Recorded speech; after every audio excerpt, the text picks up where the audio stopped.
on the agenda, or I sit on the other side. Folks have joked with me about this. I was like, you know what? Yeah. I've actually been spending less time on the other side of this.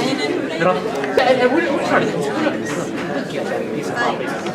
This is not a bunch of but the problem is it gets you. And what I appreciate about you is you actually do a good job about actually describing this as opposed to like being like he said, she said, right, and turn it into like.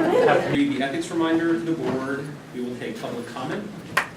Then we will address the consent agenda. Are there any questions on any items on the consent agenda from any members of the board? Okay. Under good news, we will have a proclamation to proclaim Ralph Lewis Day in Buncombe County. We have 3 public hearings. We will take public comment during each of these public hearings. We have the county manager's report. On that section, there will be Keenan Lake will talk about the African American History Lunch and Learn series. And there'll be an update from Lisa Eby on the tipping point grants. Under new business, we have a budget amendment regarding the funding the district attorney's community access portal and the solar farm project on the retired county landfill. There's been a request to move that item forward on the agenda. Would there be any objection to considering that specific item prior to, immediately after the public hearings? Would there be any objection to that, to considering that item at that time? Okay, thank you. And then we have several board appointments. The Women's Commission, 1 appointment. Tourism Development Authority, 1 reappointment. Land Conservation Advisory Board, Farmland Preservation Advisory Board, and AV Tech Board of Trustees. So we'll review each of those. We do anticipate having a closed session this evening, at which we do not anticipate any action being taken, but to get an update on 2 items. Are there any questions about any items on the proposed agenda? All right. If not, and for members of the public who are here, during public comment, there will be 3 minutes for any members of the public to make comment at that time. I anticipate we will take public comment on each of the 3 public hearings, as well as the solar farm and the budget amendment on the DEA community access portal. So if you have comments on any of those specific items, I encourage you to make your comments when those items come up. If you have comments on any other items, please feel free to make them a public comment period at the beginning of the meeting. All right, thank you. And Max, I believe we're ready for the introductory presentation.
I'd like to call the September 5th meeting of the Buncombe County Commission to order. Thank you all for being with us this evening.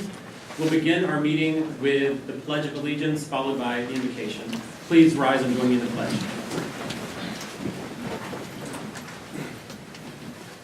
Allegiance to the flag of the United States of America and to the republic for which it stands, one nation, under God, indivisible, with liberty and justice for all.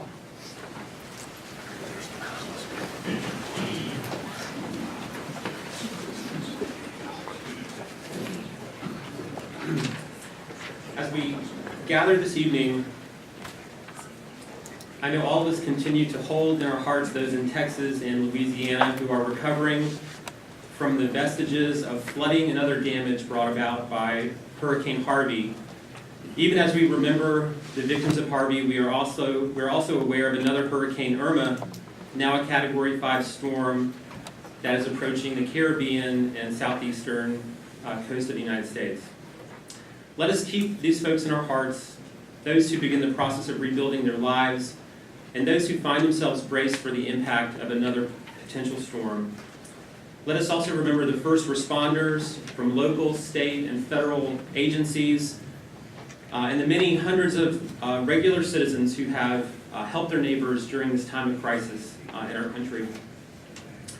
Please join me in a moment of silence to remember those who have been lost in this tragedy, and for those who are rebuilding their lives, and for those who are in potential danger of additional dangerous storms facing our country.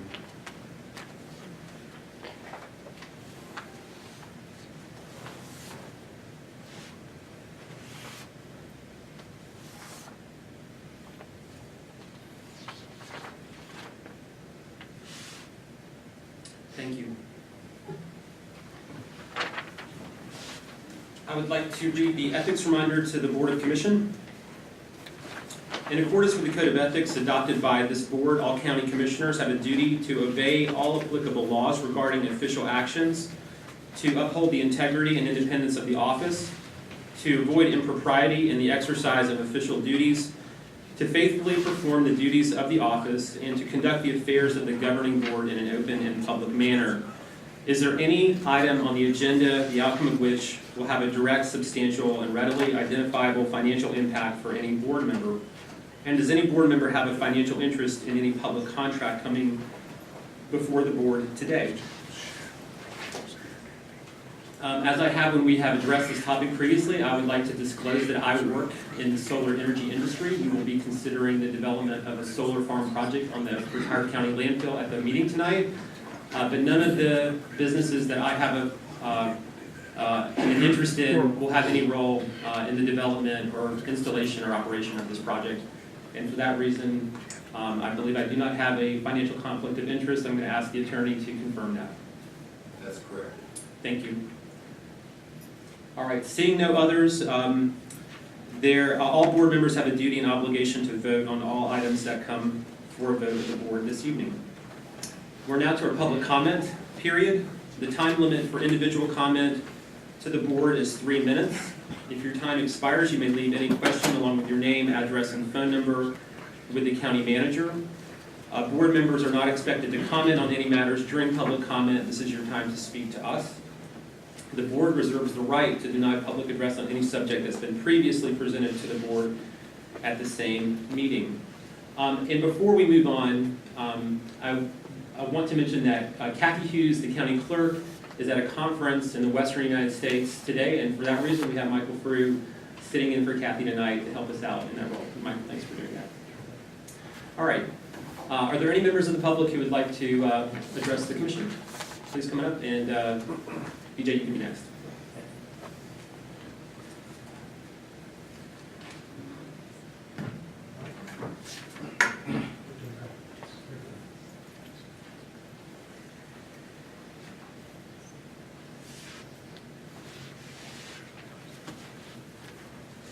Thanks for the opportunity to make this address. My wife and I were attracted to buy a previously owned home in Cedarwood by several factors. Ideal lot characteristics, wonderfully managed environmental consciousness, long-term residence, and strong and active homeowners board. I am a member of the board, so I'll be addressing the rezoning request that's before the board, your board. The lot characteristics are ideal for our demographic. Sir, if I could just for just one moment, we are going to have a public hearing on this. I'll allow you to address the board, but if you do, then we won't allow additional comment from you during that public hearing. But you're welcome to go ahead and make your comments now if you'd like. We were attracted to buy our house for four things. ideal lot characteristics, wonderfully managed environmental consciousness, long-term residence, and strong and active homeowners board. I am a member of that board. The lot characteristics are ideal for our demographic, geezers. Many of us are quite active in enjoying the outdoor opportunities throughout the county. I am a long-term member of a volunteer trail maintenance crew with the Carolina Mountain Club. We maintain, repair, and build trail sections of the Appalachian Trail, the Mountains to Sea Trail, and other connecting trails that are across our county. I'm also the Leave No Trace coordinator for the club. I'm telling you all this as background for why I have a concern, personally, not just for the community association. My wife and I hike with a couples group across lots of trails all over the Blue Ridge and even in northern Georgia and East Tennessee. I've ridden my bike across the Blue Ridge Parkway in most of its run through the county. I've ridden it up our community roads. We share a common trait to most of our community. We want to get into the mountains often, as quickly as possible, and there's no community like ours with such easy access to them, as well as to any other part of the county. Our lots are suited to our lifestyle. Very little grass mowing, opting more for tree-based and native shrub flower landscaping. We love how Cedarwood Estates lot characteristics amplify our home values and our quality of life. The environmental consciousness part starts with the board's concern and management of water. Our terrain is rough in places, so our board apportions money to ensure we maintain safe routing and distribution of rainwater from the top block to the bottom. That includes carefully managing the weathering and aging of our pavements. 3 of us are members of the Mountain Club's Thursday Trail Maintenance Crew, and it's gratifying to see how well the work of our board matches the work of a trail maintenance crew and the knowledge of what damages the pavements or surfaces. We don't permit perimeter fences, and we have not had Sir, your 3 minutes is expired. totally expired. May I make one last statement? Just wrap it up. Okay. We love our community. Please respect what we've worked so hard to achieve. Don't allow rezoning to R3 and jeopardizing one of Buncombe's real miracles. Thank you. Thank you. BJ, and then you can go next. Sorry, what? No, I'm sorry, I was speaking to these other folks. And just for clarification on the timing, so the lights are not operational this evening. So Michael will let you know when your 3 minutes are up. So I'm sorry, maybe can you give a little warning with 30 seconds left? Okay, thanks. All right. Thanks. Good evening, Commissioners, and thank you for the opportunity to comment tonight.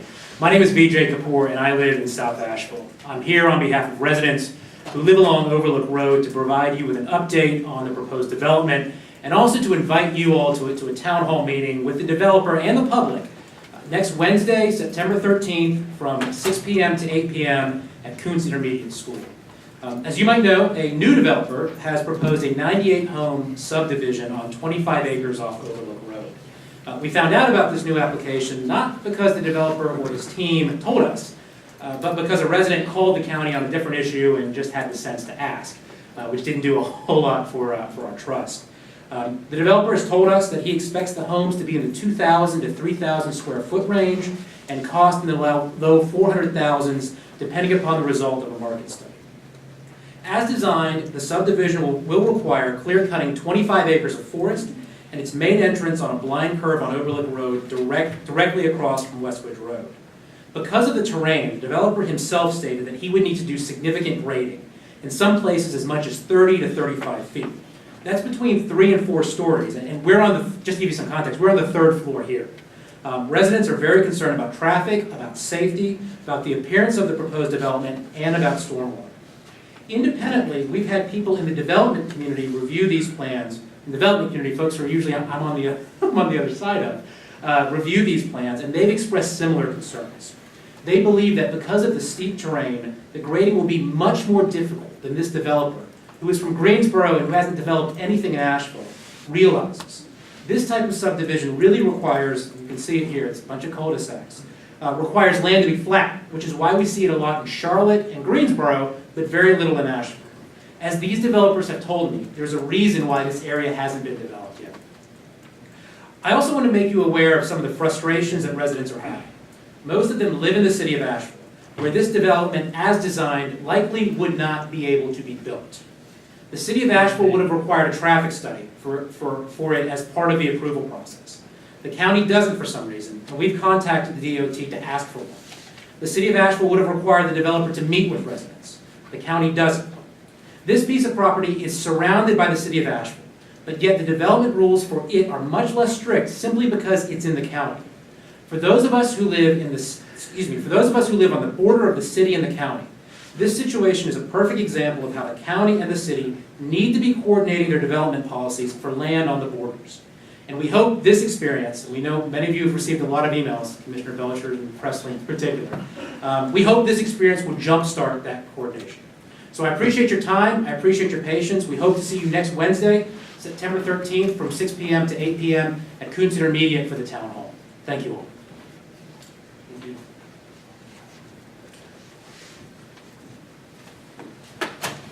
Good evening, my name is Carter Webb. I appreciate you guys taking my comments. Just let me know when the 30 seconds run up.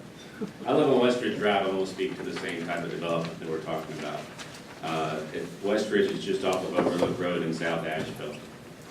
And as VJ was talking about, the development of 98 homes on 25 acres is what I'm here to talk about. More specifically, you've heard of the problems with traffic that this is going to cause. You've heard problems with the massive amounts of dirt that the grading is going to take place with causing water runoff.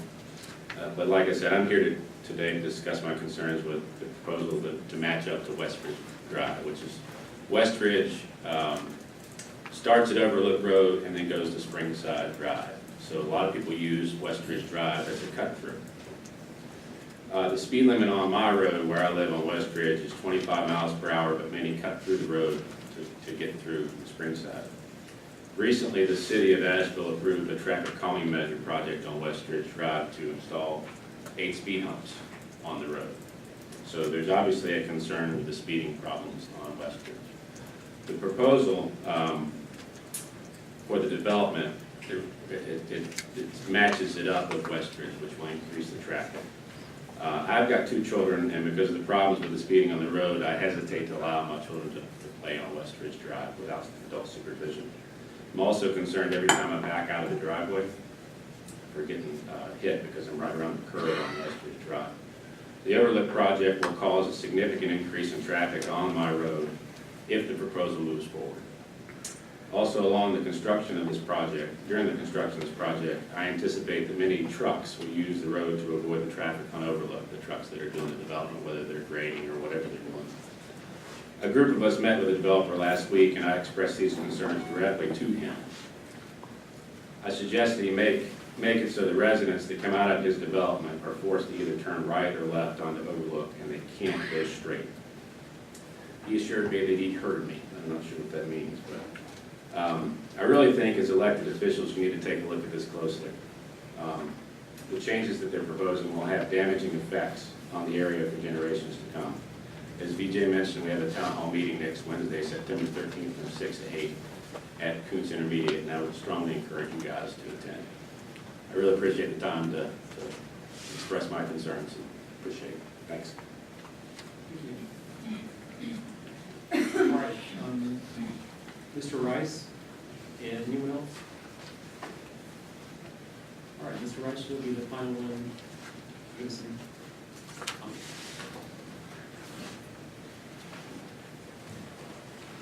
Thank you, Mr. Chairman, members of the board. Glad you got to see me. Come on, smile. I mean, good job. Break it down. These folks would rather see you smile once in a while. You spend their money, you ought to smile a lot, you know. This is my excited look here. There you go. Got to pick on the DA tonight, the sheriff. You know, that's 2 guys I want to pick on. Judges, they all right. Anyway, on this article, you're going to be voting on, right? On the DA? We are. Okay. The money that you're talking about tonight, over the years, you know, it's been kind of a slush fund, so to speak, or it's getting to be a slush fund, maybe I say. I'd like to know, first of all, do you have the authority yourself to be doing this? Or is that at the discretion of somebody other than the commissioner regarding this money? Who is responsible? The way that I read what the DA wrote up, it certainly don't look to me that it's gonna be his only, or someone's only. Look like the county and the DA is gonna be in on this money. Now, if you take it out of the commissary money of the inmates, where are you gonna replace that money in your other part of the budgets for the county? Where are you gonna come up with that? Because if you take it out of one fund, this much money, you're gonna have to replace it somewhere else. So I'd like to know where this money is gonna be taken out of. I think there needs to be a little more explanation on the history of this money and what it's designated for, and also how it's to be used, and have they been a policy in the past that's specific, or is this politics at work? So I imagine it's all encompassed.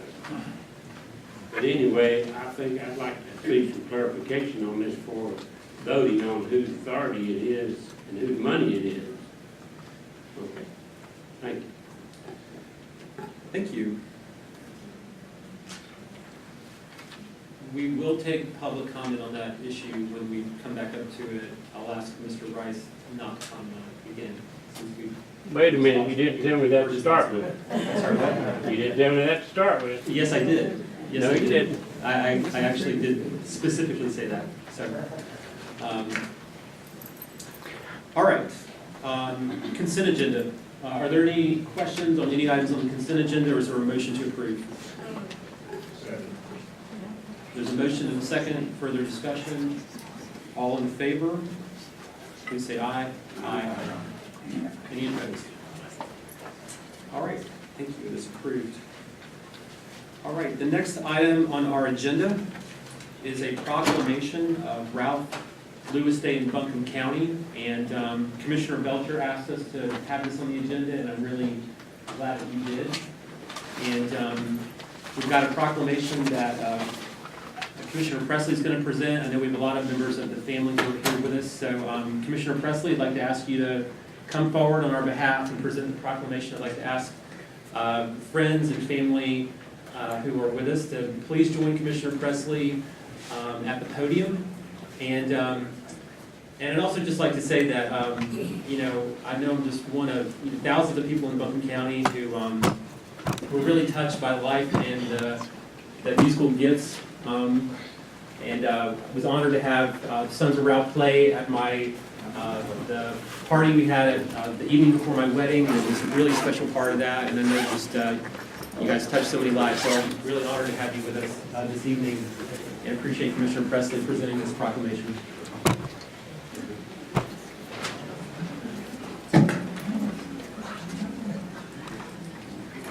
Wow, this is great. My old school teacher. Not old school teacher.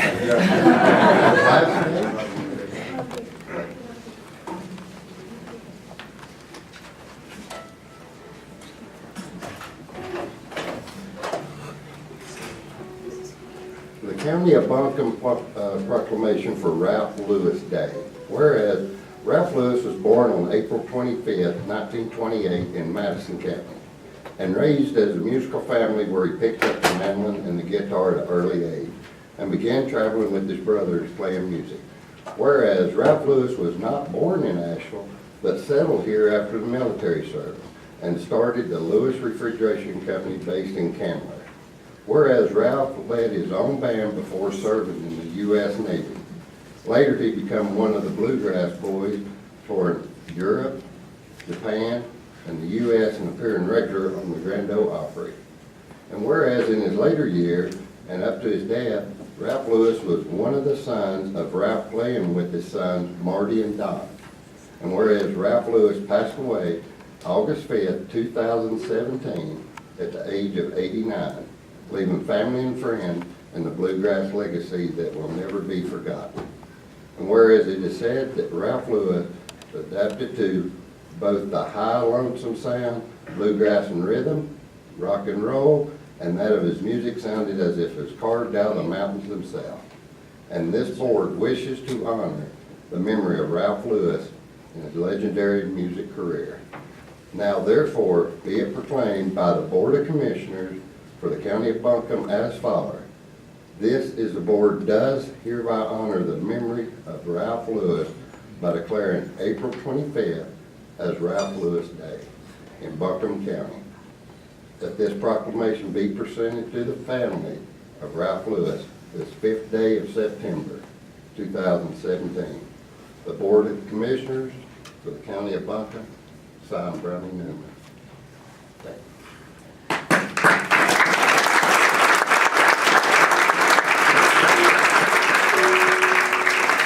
On behalf of the family, we appreciate it and we're very humbled. Thank you. We'd also ask them to treat the audience to a tune tonight. And what's the name of it, Martin? The Coal Mountain Waltz. Coal Mountain Waltz, and this was written by Ralph, right? All right. Yes, sir. Awesome.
Debbie Trumpy will explain the reason.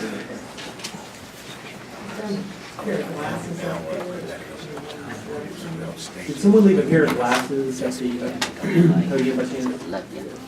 Oh, you did? They're yours.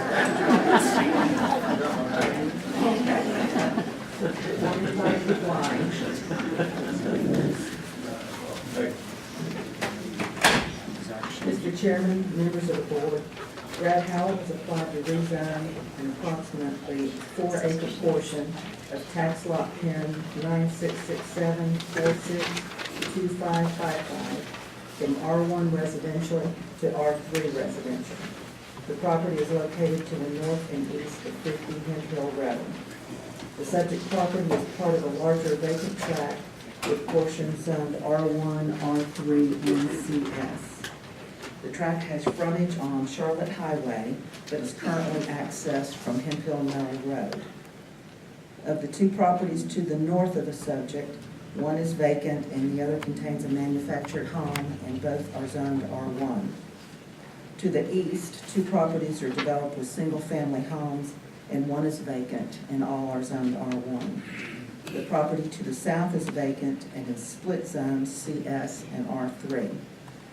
Properties to the west include a mix of single-family homes zoned R1 and R3. The applicant is seeking the rezoning in order to cluster future multifamily development within an area of the property that is part of a natural knoll with more moderate terrain.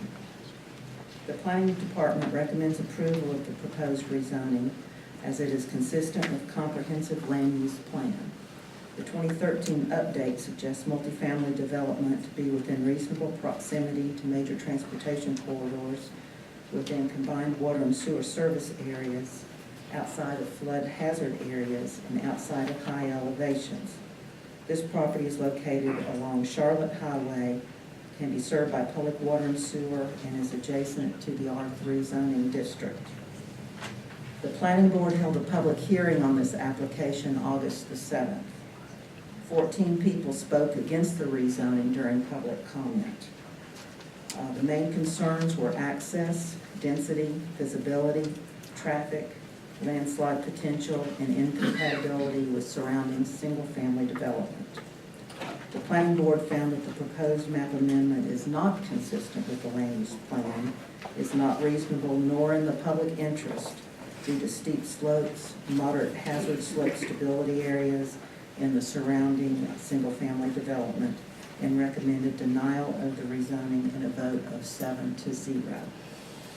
And I'll be happy to take any questions now, if you have them. I don't see any questions at this point, so let's open the public hearing on this requested rezoning. I'll open the public hearing at 5:34. Are there any members of the public who would like to speak? Yes, sir. Start with you. Yeah. Yes, sir. Good evening. My name is Ian McGarvey-Munn. I live on Cedarwood Estates. I'm a retired architect.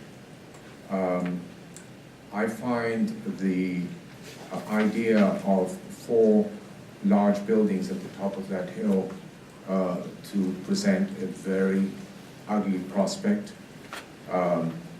This is what I believe was proposed. When the builder or developer that was present saw the number of people that were against the project, he posed a threatened, he said, I can cut all the trees on all that property and you can do nothing about it. I was shocked by this statement, and I would be very reticent to give this builder permission to do anything on that space. I think it is well adapted to R1. It will leave a lot of trees and will not be very visible. But if you start cutting a lot of trees and building large condominiums, it's going to be not only visible from the parkway, but visible from a lot of access roads, and will not be in keeping with the surrounding environment. Thank you. Yes, sir, and then you can go next.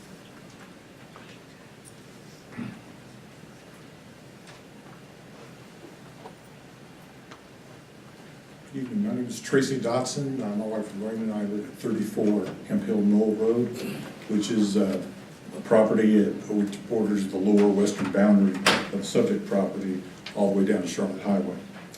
I wanted to reiterate that the Planning and Development Board unanimously rejected this proposal, and we had approximately 20 residents from Cedarwood and from the Hemp Hill Cove community that attended. As was mentioned, many of the 14 spoke in opposition.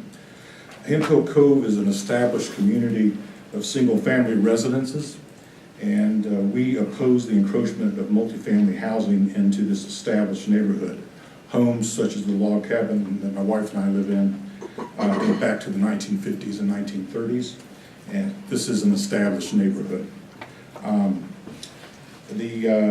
There is not adequate access to the subject property to support anything other than single-family residence. There's a Hemp Hill Knoll Road, our property, access to our property, and beyond us to this property and 3 other log cabins is in disrepair. The maintenance of that is responsible for the members of that particular neighborhood and would not support traffic sufficient for developing multifamily housing and subsequent use thereof. The only other access would be, also one thing I'll mention is the Hemp Hill Knoll Road through our property is a single-lane gravel road built on a ledge. So again, there's not an adequate two-way road to support a large number of cars going up and down through that neighborhood. Also, there is insufficient right-of-way between our property and Ms. Hargreaves' property to enable an adequate right-of-way from Charlotte Highway to the subject property if the developer so chose to go that way. So we oppose the rezoning of this property. Thank you very much.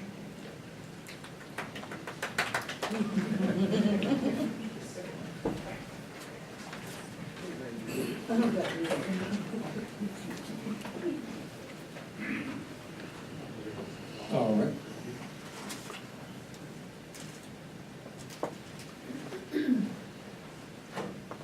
I want to thank you for the opportunity to speak to the board tonight. My name is Patrick Gallagher. I'm the current president of the Cedarwood Estates Homeowners Association. First of all, there's a number of people here that are opposed to the rezoning from R1 to R3, and I'd like them to stand, please. Thank you. And these are more than just Cedarwood residents. These are people in the general neighborhood. I've lived in Cedarwood Estates since 1993, nearly 25 years, and I am a licensed general contractor. I've built and lived in 3 different homes in Cedarwood Estates. Something that came up in the planning board meeting was, is that property visible from the Blue Ridge Parkway? The photograph you have was actually taken from the Blue Ridge Parkway Visitor Center. The knoll is dead center in that picture, and this is with the leaves on the trees. Clearly visible right in front of the Blue Ridge Parkway Visitor Center. So whatever's built on top of that knoll will be there in all its glory to every visitor to that visitor center.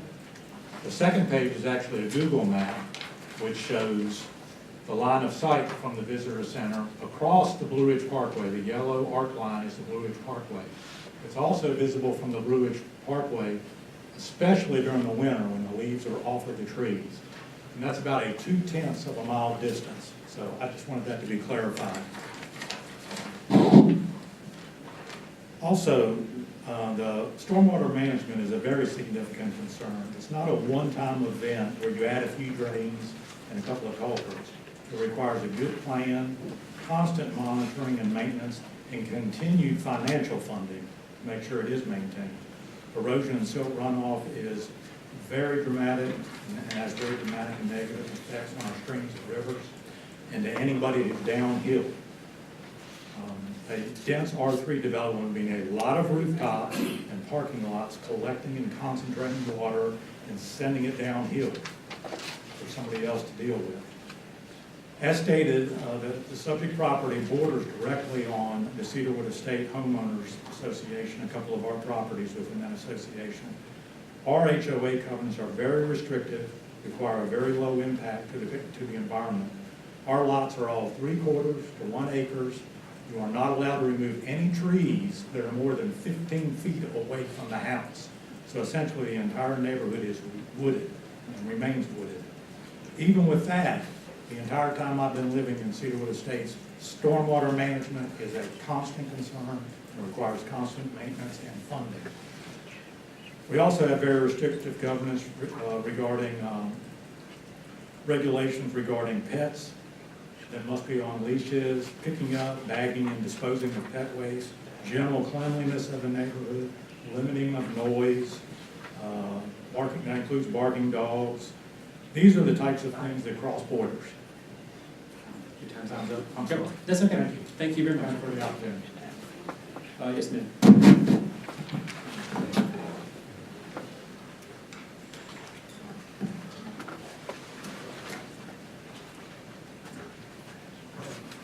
Good evening. Thank you very much. My name is Mary Batay, and I live in Cedarwood Estates, and I have lived there since 1993, so I have a little bit of history. When we moved in, 74A was 2-lane, and now it's 4-lane. And the property that is to the south of this property that's being asked to get rezoned, the gentleman owned it, started clearing it, and without any thought to the terrain and the steepness of the terrain, which is exactly the same as this other property.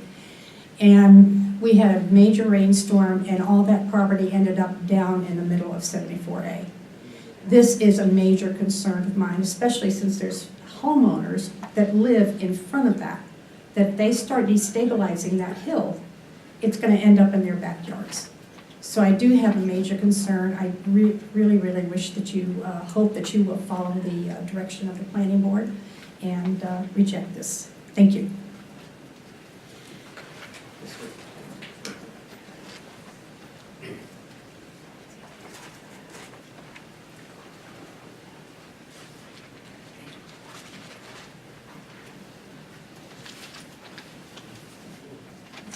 My name is Keith Levi. I live at 12 Cedar Summit Road in Cedarwood. Mr. Chairman, members of the commission, I wish to speak in objection to the rezoning proposal before you now. The implementation of zoning is a contract between government and residents of Buncombe County. In exchange for the loss of individual property rights, we can expect collective protection to reasonably see land develop in a predictable and transparent manner, to purchase and improve property with an expectation of development and uses deemed appropriate and likely. This rezoning request violates these expectations. However, property zoning doesn't have to be constant. There can be justifications for change in use. Perhaps the surrounding area has naturally evolved into new uses. That is not the case here. Neighboring properties, Cedarwood and Hemp Hill, are much as they were when zoning was approved, low-density, single-family residential. Maybe there are unique constraints to the land favoring rezoning. Again, not here. This property has limited access, is heavily wooded with steep slopes. Rather than indicating a need for rezoning, for denser development, it indicates this property is most suitable for the approved zoning, low-family, single-family residential. Perhaps this land was purchased prior to zoning. Again, this is not the case here. The property transferred in December 2016 with full access to information on the current zoning, the allowable uses, and the topo restraints. A rezoning approval would destroy transparency. An R3 classification would run with the land, allowing this owner or the next to propose any use allowable within the new zoning, including multifamily, apartments, rooming houses, group homes, vacation rental complexes, and manufactured housing parks. I do not speak against the development of this property. In all honesty, I would prefer to see it remain as it has been, undisturbed woodland, but it is not my property. It belongs to others to develop. I only ask that it is developed within the standards of the current zoning, that the county honors its commitment to adjoining neighbors and residents, that the county upholds the intent of the R1 zoning district as stated in its land use ordinances. The R1 residential district is primarily intended to provide locations for single-family and two-family residential development. This district is further intended to protect existing subdivisions from encroachment from incompatible land use. If intended land use can be abandoned for simple speculation, then what is the point of zoning in the first place? And what protection does it truly offer? Thank you.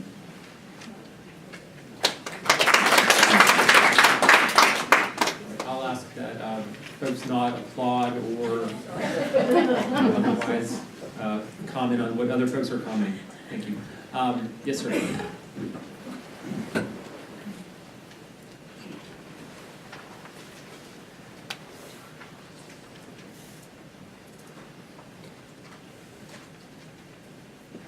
Thank you for this evening. My name is John Adams.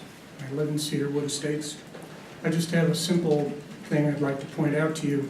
I think you all have a copy of this map available to you. From 74A to the top of the mill is over 310 feet of elevation gain, and that's in less than a quarter of a mile, which works out to be an average of about 23% grade. That's an average. That's way too much for this property and for the water distribution that will come off of that property if it's cleared or if it's built. Thank you very much for your time. All right, anybody else? Yes, sir, in the back, and then you can go next.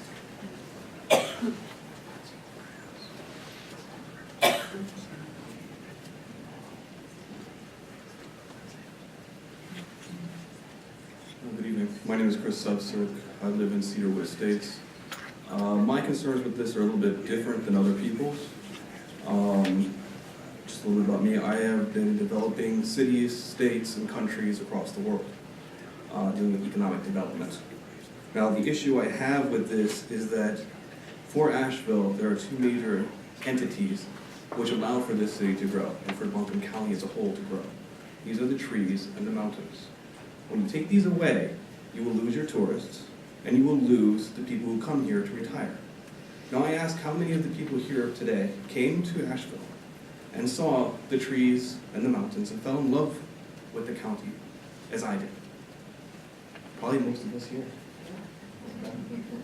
Now, the problem with the land which has been proposed for development is that it's at the top of a small mountain.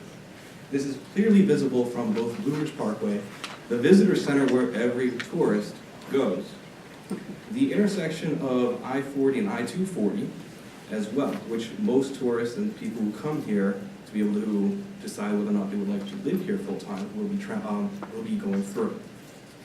Now, this is going to be a major concern for basically every person who comes into the county. They will be seeing this and they will be thinking to themselves, do I want to come back here as a tourist? If they're allowing this to be happening to this mountain, which I can see clearly visible, what is going to happen to the county that I love? What is going to happen to the future of the place which has been developed for tourism, for retirement, and for a beautiful lifestyle for most people? Now, I'm kind of surprised, actually, in that there are not many hoteliers, either hotel owners or operators here currently. I've worked with them, a number of them across the world, and usually they are at these kind of areas because they don't want to have their businesses impacted. All right.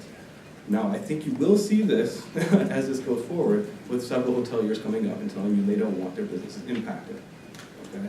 As this is a major thoroughfare, every person coming into this area will see it. Now, I'm not against economic development, okay? I used to make my living off of that.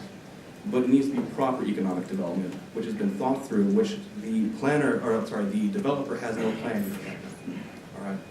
Now, I thank you for your time this evening, and I strongly recommend that you vote no on this proposal.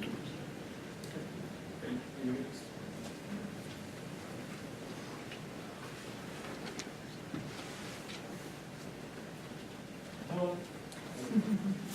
My name is Matt Buncombe. I live at 12 Wilmot Road, and I didn't intend to come here and talk to anybody tonight, but I'm not from Cedarwood.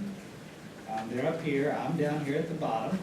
The water is an issue, and it's all going right into Swan and all right into the French Broad, right to River Arts, and that's valid.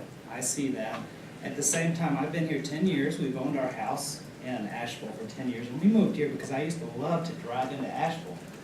And you've got southern Appalachia, these rolling green hills, this beautiful, lush landscape as you're coming in, and north of town and in other parts of town, you're starting to lose that. You're driving out of town on the highway, and there's zillions of houses, condos, and stuff.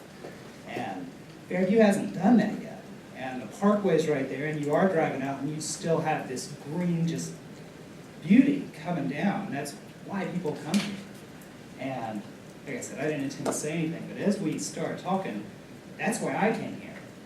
I think that's the value here. I don't think you should let that go for money, because I think that's what we're all about. I think we need to preserve that. Thank you. All right, anybody else? All right, thank you. We're going to close the public hearing at 5:50. I'd like to make a motion to deny the rezoning request because it's inconsistent with the land use. The land. Right. Is there a second? All right, there's a motion and a second. Further discussion? I do think I need to ask a few questions in light of some of the things that's come up. So that might be. Do we know the intent of the location of the project on the property? The developer has said that they want to place the buildings up on the knoll, which is the less steep area, that portion that's up for rezoning, although as in any rezoning, they're not held to any particular development plan at this point. Whatever is allowed in R3 would be allowed. Okay. Do we know, do we have any information on the right-of-way for this, where it would come from? They do have access off of Charlotte Highway. They would have access of Hemp Hill Knoll Road, although I don't know what the right-of-way is on that road. Off of what road? Hemp Hill Knoll, it comes winding up through that Yeah, I see. little neighborhood. It's a little small. Okay.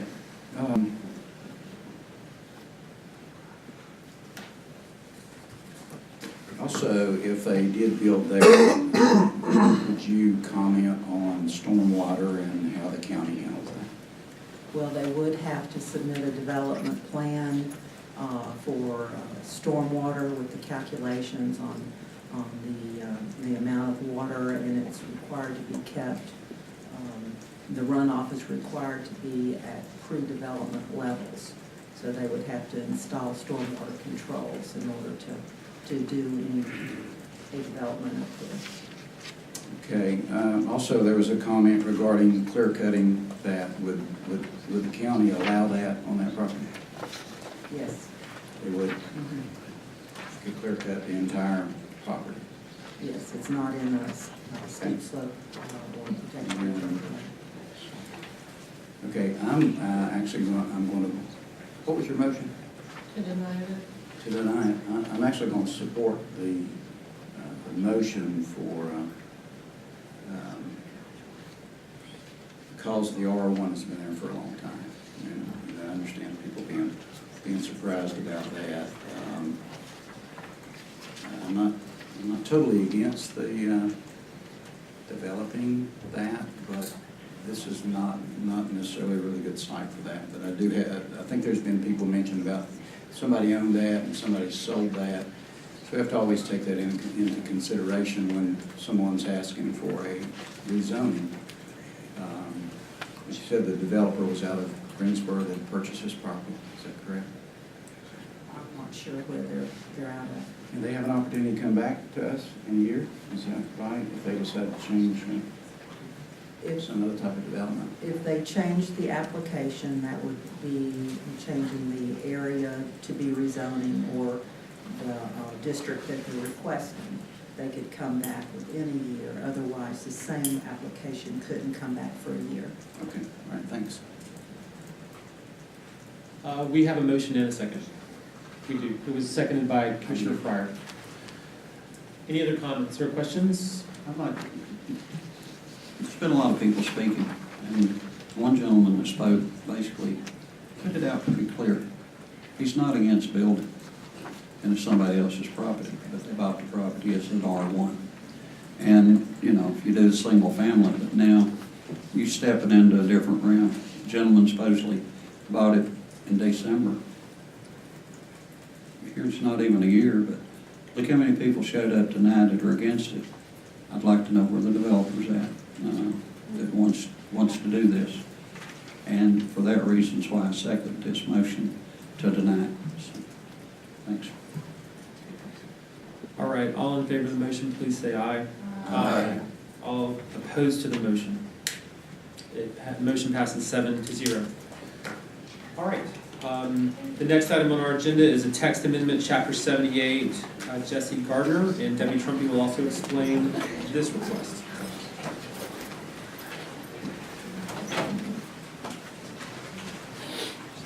Jesse Gardner applied to amend section 78-641A, the permitted use table, to add travel trailers no more than 180 days a year as a permitted use, and to add travel trailer carts as a permitted with special requirements use within the PS Public Service Zoning District. The Planning Department recommends approval of the proposed amendment as it is consistent with section 78-640 Statement of District Intent of the zoning ordinance, which states the Public Service District is intended to be a district that includes, but is not limited to, governmentally owned properties, schools and large college properties, recreation, parks and facilities, emergency services, and community clubs. The Planning Department also recommends approval of the proposed text amendment as it is consistent with the Buncombe County Comprehensive Land Use Plan. The 2013 update indicates that temporary dwellings should be allowed in rural jurisdictions and in areas that allow for public recreational uses of the property. The 2013 update indicates the following objectives: the establishment of land use regulations which allow for a flexible range of development options, and the expansion of existing land use policies and regulations to adjust for changes in land use patterns and demands. The Planning Board held a public hearing on this amendment August the 7th. No one spoke during public comment. The Planning Board found that the proposed map amendment is consistent with the land use plan, is reasonable and in the public interest, and recommended approval of the amendment in a vote of 7-0. Thank you. If there are no initial questions, I'm going to open up the public hearing at 5:58. Are there any members of the public who would like to speak during the hearing? All right, seeing none, I'm going to close the public hearing at 5:59. I'll make a motion for approval. Further discussion? All in favor, please say aye. Aye. All opposed? The next item is text amendment, Chapter 70. Debbie Trumpy. Mr. Chairman, do I need to go back and restate my motion and put the language in that we're supposed to? Yes, please. I'm sorry. Okay, Sure, please so do. I want to make a motion that we approve this, finding that the request is consistent with the county comprehensive land use plan, reasonable and in the public interest. Is that clarification? Yeah. Let's just re-vote on it. All in favor, please say aye. Aye. Aye. All opposed? Thank you. All right, Ms. Trumpy. We assumed that you meant all of that the first time. Okay. All right. Staff initiated an amendment to Chapter 70, the Buncombe County Land Development and Subdivision Ordinance, to revise the definition of subdivision in Section 70-5 in order to clarify the types of subdivisions that are exempt from the subdivision ordinance. A revision is needed because the General Assembly in Session Law 2017-10 added two types of subdivisions which are exempt from subdivision regulation. Also, a clarification for subdivisions of lots over 10 acres is added to make clear that the subdivision is exempt only when all of the lots are over 10 acres. The additional type of subdivisions that are now exempt from subdivision regulation are the division of a tract according to the terms of a probated will or intestate succession, the division of a tract in single ownership that meets these additional standards. A plat must be recorded. The division cannot be a portion of an exempt subdivision of 10-acre lots. The tract cannot be subdivided under this exemption in the previous 10 years. The tract is greater than 5 acres and after division is no more than 3 lots. The lots meet land use and zoning regulations, and a permanent means of ingress and egress is recorded for each lot. The Planning Board held a public hearing on the amendment on August the 7th. No one spoke during public comment. The Planning Board recommended approval of the amendment in a vote of 7-0. I'm going to open the public hearing at 6:02. Are there any members of the public who would like to comment? Seeing none, I'm going to close the public hearing at 6:03. Is there a discussion or a motion?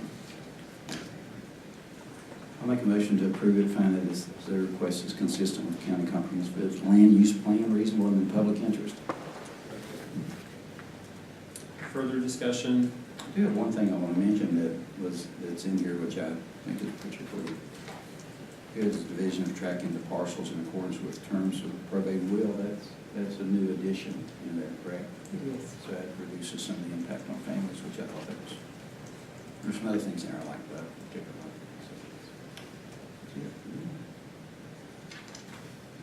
All right, there's a motion and a second. All in favor, please say aye. Aye. All opposed? All right, thank you. Okay, we decided we would move the solar farm item next on the agenda, so Mr. Creighton, over to you.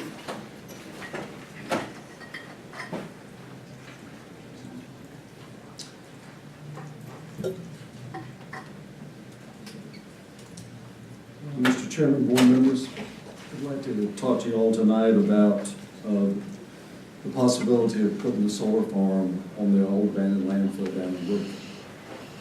We've gone through the process of putting out an RFP, and I just want to talk to you a little bit about it. As everybody knows, the land is located down on Highway 251 in Woodford, right next to the training facility. Next. What we really wanted to do is we want to have somebody to come in that could develop it, finance it, bond the project, and then basically come in and do a connection distribution study, run the system, and do any kind of maintenance on it over the life of the lease, and also do ground maintenance. Next. So we went through and we estimated that there's around 30 acres usable flat land. Now, let me remind you that this is an abandoned landfill, so none of these panels can be actually set down into the ground. They're going to have to sit basically on a cast concrete block, simply because, like I say, we can't let any penetration go into the top of the existing landfill. We're estimating around 4 megawatts. I think what the chosen company will have to do is, one, is that they'll need to come in and determine exactly how much of the area is usable, the size of the system that will be capable, whether it's 30 acres, 20 acres, or 40 acres. Then they've got to look at the distribution system. We have 3-phase power that comes up past the landfill. The closest substation is on the south end of the MSD, Metropolitan Sewer Treatment Plant. So they're going to have to determine, okay, are those lines big enough to carry the amount of power that can be generated from the site? But also, as important, can that substation handle that additional power that will be coming to it? So studies are going to have to be done before Duke Energy will get into queue to start that whole process to determine if they'll accept the power. And then we're looking for somebody to lease the property, and what will they give us for that lease next. So what we did was start out in early June and did an RFP, distributed. We had about 6 different companies inquire about it over the 2-month process. What we actually did, we had 3 companies that submitted a proposal. And we did interviews in the middle of August. And I'm here tonight to make a recommendation on who we'd like to have come in and do the study and hopefully develop the solar farm. 3 companies that we had was Hannah Solar, Ameriresco, and Duke Energy. As you can see that next slide there, please. As you can see, everybody really recommended the estimates that is somewhere about 3 megawatts to 6 megawatts.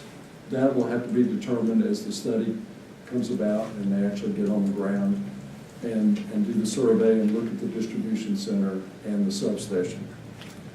The SREXs, which is a solar energy credit for every 1,000 kilowatt hours produced or energy produced, there's a SREX solar credit.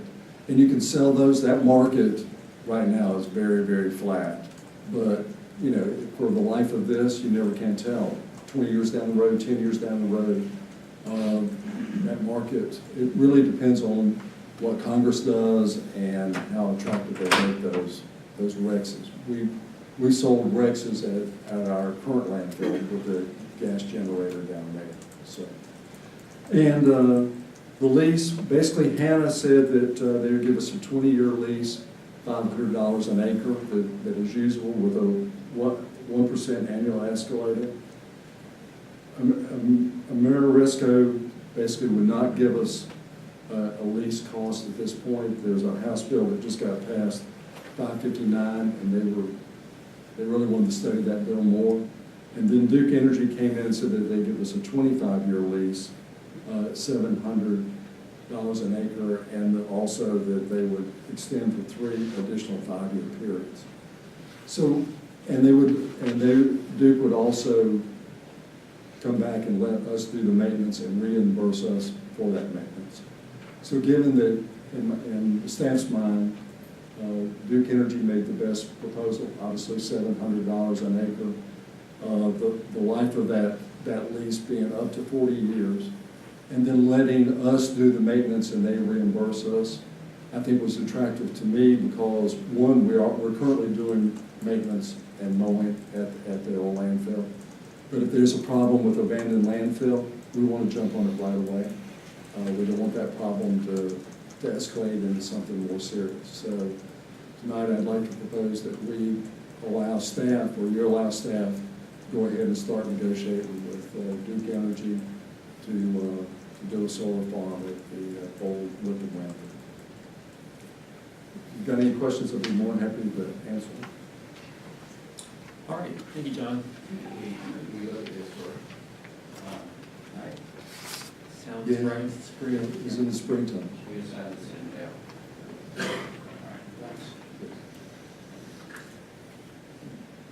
All right, any questions or motion from the commissioners? To accept Duke Power. I'll second that. All right, there's a motion and a second. I will take public comment on this, on the motion. Mr. Rice.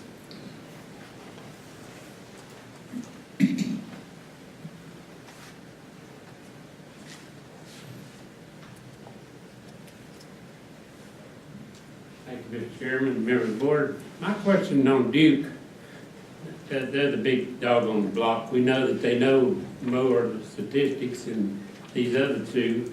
And I just wonder if the other two has had the opportunity to know what could handle the wattage that you're talking about putting out.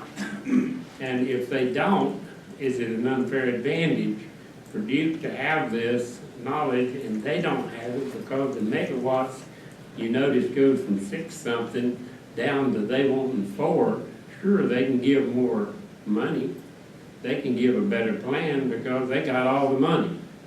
So I think they have some data edge that might not be given to these other two to make a fair shot at this. I don't know if those questions have been answered or not, but I think that it needs to be investigated or looked at before you make a Duke thing on this proposal. Thank you. Thank you. Any other folks who'd like to speak?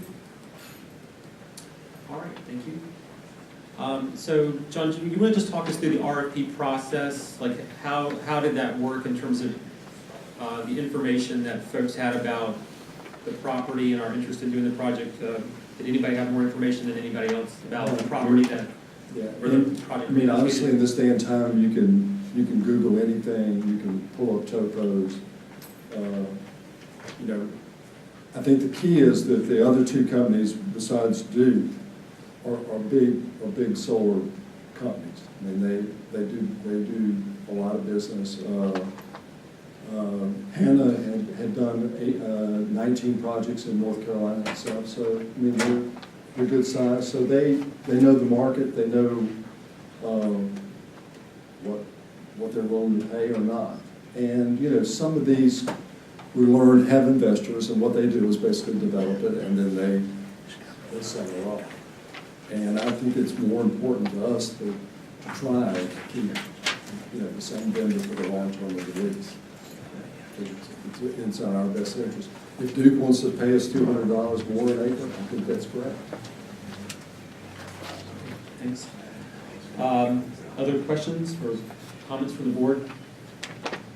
Got a couple comments. One is, I'm glad the board took the time to put the RFPs out, you know, for transparency, and I also supportive of Duke Power. Doing this, should we have a problem, would be an issue, should there be disposal of any of this? You know, we've got a major player that actually was able to come through with the bid, so I'm very supportive. Any other comments? I'll just say, I think it was a good process. I'm always eager to get these things going, but I think it was the right thing to do, to go through this process. And so we appreciate all the companies who put proposals forward, and I'm supportive of the motion. So, yes, Mr. Presley, go ahead. I was gonna say I'm in support of it. I know that I voted no last time, and I'm glad we went through the routine to do it right, and that's why I'm gonna support it now. One other, I don't lose my thought.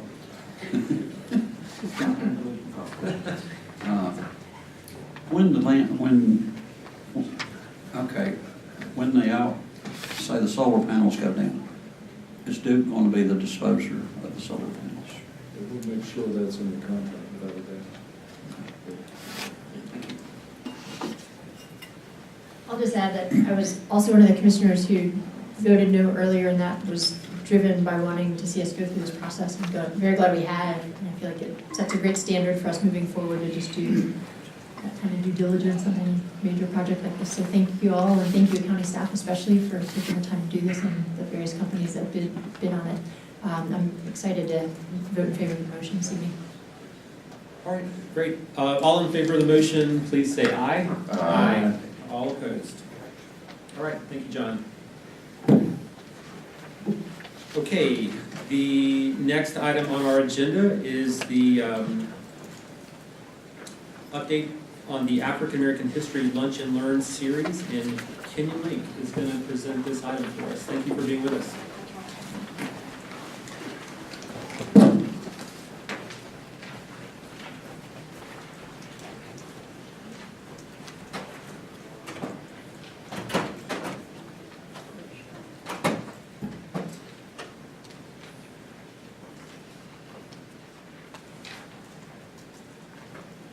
So, good evening to our commissioners and our chairman. My name is Keenan Lake. For those who don't know me, I am a part of the community engagement team here at Buncombe County Health and Human Services, or the Buncombe County itself. And I am going to talk to you about the African American historic events that we've been having. First of all, let me give you a little bit of background of how we come to this. So back in April, we had Mia Sonberg who came down and shared with us, and during that meeting, it was disclosed and shared at that time that we would like to have more information, particularly and primarily for the Black community, the African American community. So that's when we decided to start having these lunch and learn events that started taking place about 3 months ago. What you have before you is actually illustrations from a graphic illustrator that we hired. Her name is Karen, and it talks about the first 3 events that we had. So the first event that we had was given by Mr. Marcel Proctor. That actually talked about the redlining, the gentrification that's taking place right now in Asheville, and also geodistricting. So that was done in June. In July, we had Dr. Waters, who talked about education and history, primarily around the African American community. And last August, we had our very own Commissioner Al Whiteside talk about our wage gap and our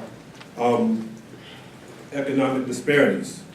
The beauty about these events that's been taking place have been not only the service that they call as far as the people who they're servicing, meaning that they're not just serving African American folks, they're serving a variety of people coming from all walks of life, different backgrounds, who all have a common interest in seeing our entire community grow. With that being said, the events are taking place at Stevens Lee, which is one of the historic sites for not only the African American community, but the community of Asheville as a whole. We do know that that is the historic school, or Stevens Lee High School. These events take place during lunch, around 12 o'clock. They usually end around 1:30, 2 o'clock. And with that, again, the average number of folks that we're having at these events average around 150 people. So we see that the community is truly engaged. We see that information is greatly being shared. And we also see a vested interest in the community in moving forward on the topics that we're discussing here that's laid out before you. What we have coming up this month, we have Dr. Sharon West, who's going to be talking about health and health disparities amongst the African American community as well. and that's going to be on September the 27th. So I encourage everybody, if you have not attended one of these events, to please attend these events, see what's happening right here in Buncombe County and the community, and see how we can, as a whole and as a county, push these things forward. What we talk about as an engagement team is being able to engage in the community, being able to find what works in a particular community, and being able to galvanize the entire community. There has not been anything better, with the exception of the work that we're doing as a team, than these lunch and learn events, because again, you have the entire community coming out supporting these events, but being able to get together and say, okay, how can I help? How can I, use my platform as a place to, to make change? So again, I'm elated to bring this to your attention if you do not know anything about it. Again, I would love to see you on the 27th. And also I'd like to thank the team that I have here with me, headed by Lisa Eby, but I'd like to thank Rashida McDaniels and Rebecca Brothers, who's a part of the community engagement team as well. Any questions for me? I just want to thank you for this work. We know the numbers that we see from Dr. Bullett's work of the state of Black Asheville are horrific. But we also know we're in a community that cares. And the more we get the numbers out there, the more we talk about these things, the more we see a community that cares, and we can move forward and make changes. And thank you for all the work. Thank you. So I want to thank you for the way that this is presented. The interesting thing about presenting it this way, I think most people learn like this. A lot of people do. If this would have been just listed, my eyes would have blurred, no matter what the subject matter. And this is well done. I keep searching out, the different areas and trying to read it. So whoever come up with this. The person who did this, her name is Karen Hanna. Pretty cool. These are actually life-size, so we had shrunk them down for the paper, but actually Rebecca Brothers and Lisa Eby were the brain trust behind this idea to really bring this to the light, so they get all the credit for that. But yeah, I think again, I actually saw you at one of our events, particularly when Commissioner Whiteside was there. But I do encourage all of our commissioners and our chairman to attend these events. You really will see what's happening in the community. You'll see, again, a bunch of folks galvanizing to really, bring truth to power. Yeah, I wanted to say I had the chance to attend in August when Commissioner Whiteside's presented, and it was a really stimulating conversation, but the energy in the room was really palpable, and just want to thank you all for being out front and helping to change some of our public conversations and create spaces for really important gatherings like this. So I'm hoping to come in September, hope to see others there. Keenan, I'd like to thank you and Lisa and the whole team. And what I think was most beneficial to me in this, I've attended a lot of these in the past, and let's face it, they were nothing but pity parties. We talked about how bad the numbers are and whatever.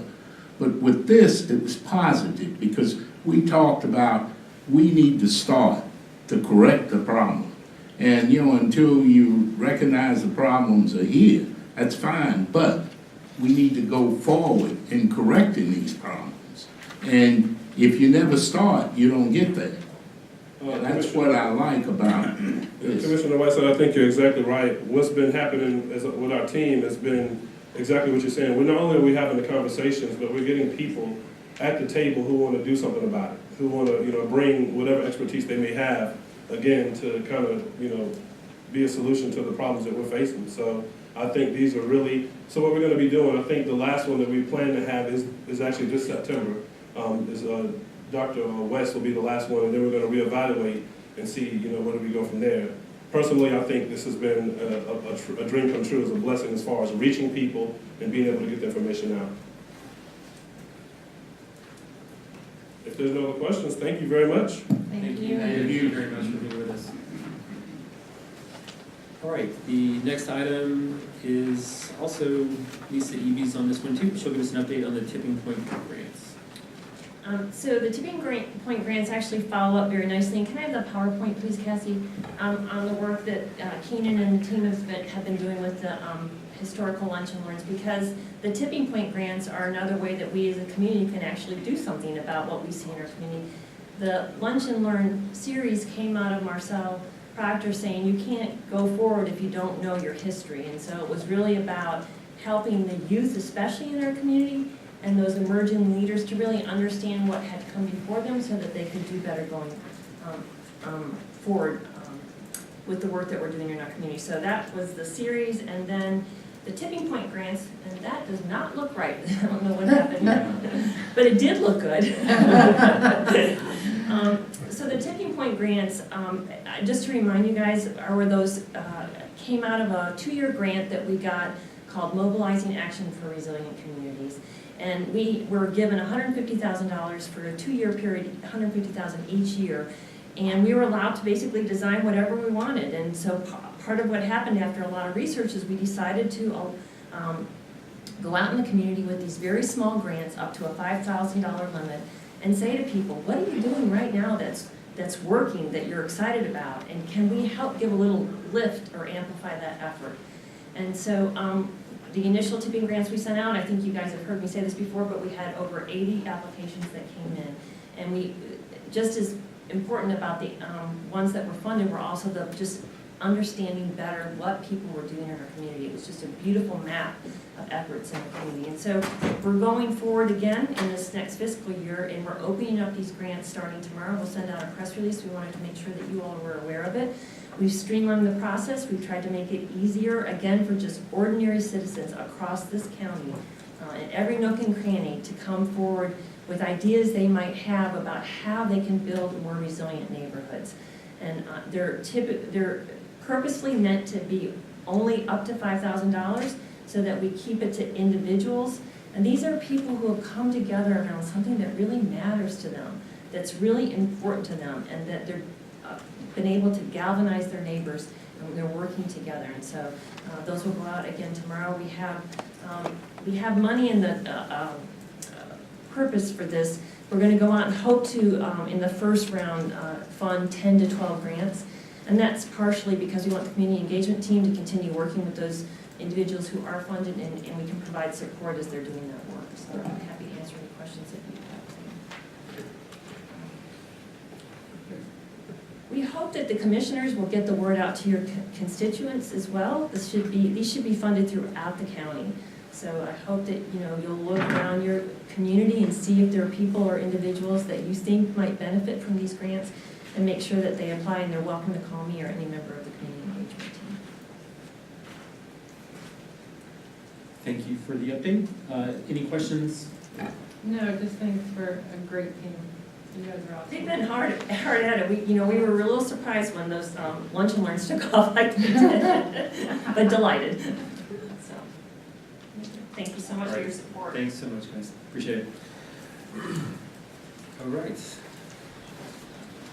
The next item, the consideration of a budget amendment regarding the community access portal. I know we have district attorney and sheriff with us this evening. Gentlemen, thank you for being with us. As we see Judge Calvin with us. Judge, always great to have you with us. Thanks everyone for being here.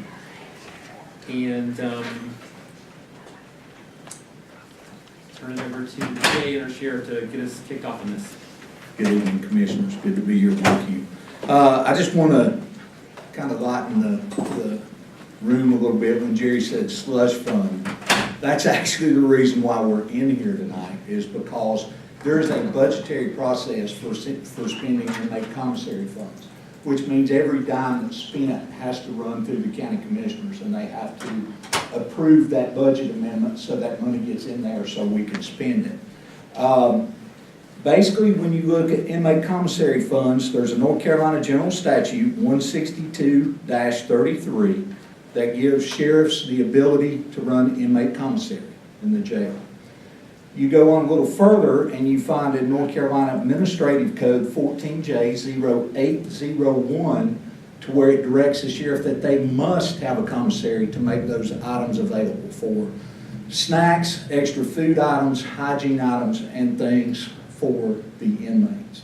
Now, the rule of thumb about spending that money is it needs to go in some way, shape, or form to help benefit the inmates who are either maybe coming into custody or who are currently in custody. So if you look at some of that over the past couple of years, and I'll be glad to provide you guys with a detailed inventory. I think the county gets that, and we'd be glad to provide it for each of the commissioners. What you have things is like ABCCM chaplains, Charter Communications for their TV, mattresses, they have to be maintained on a 3-inch foam mattress that must stay consistent at all times.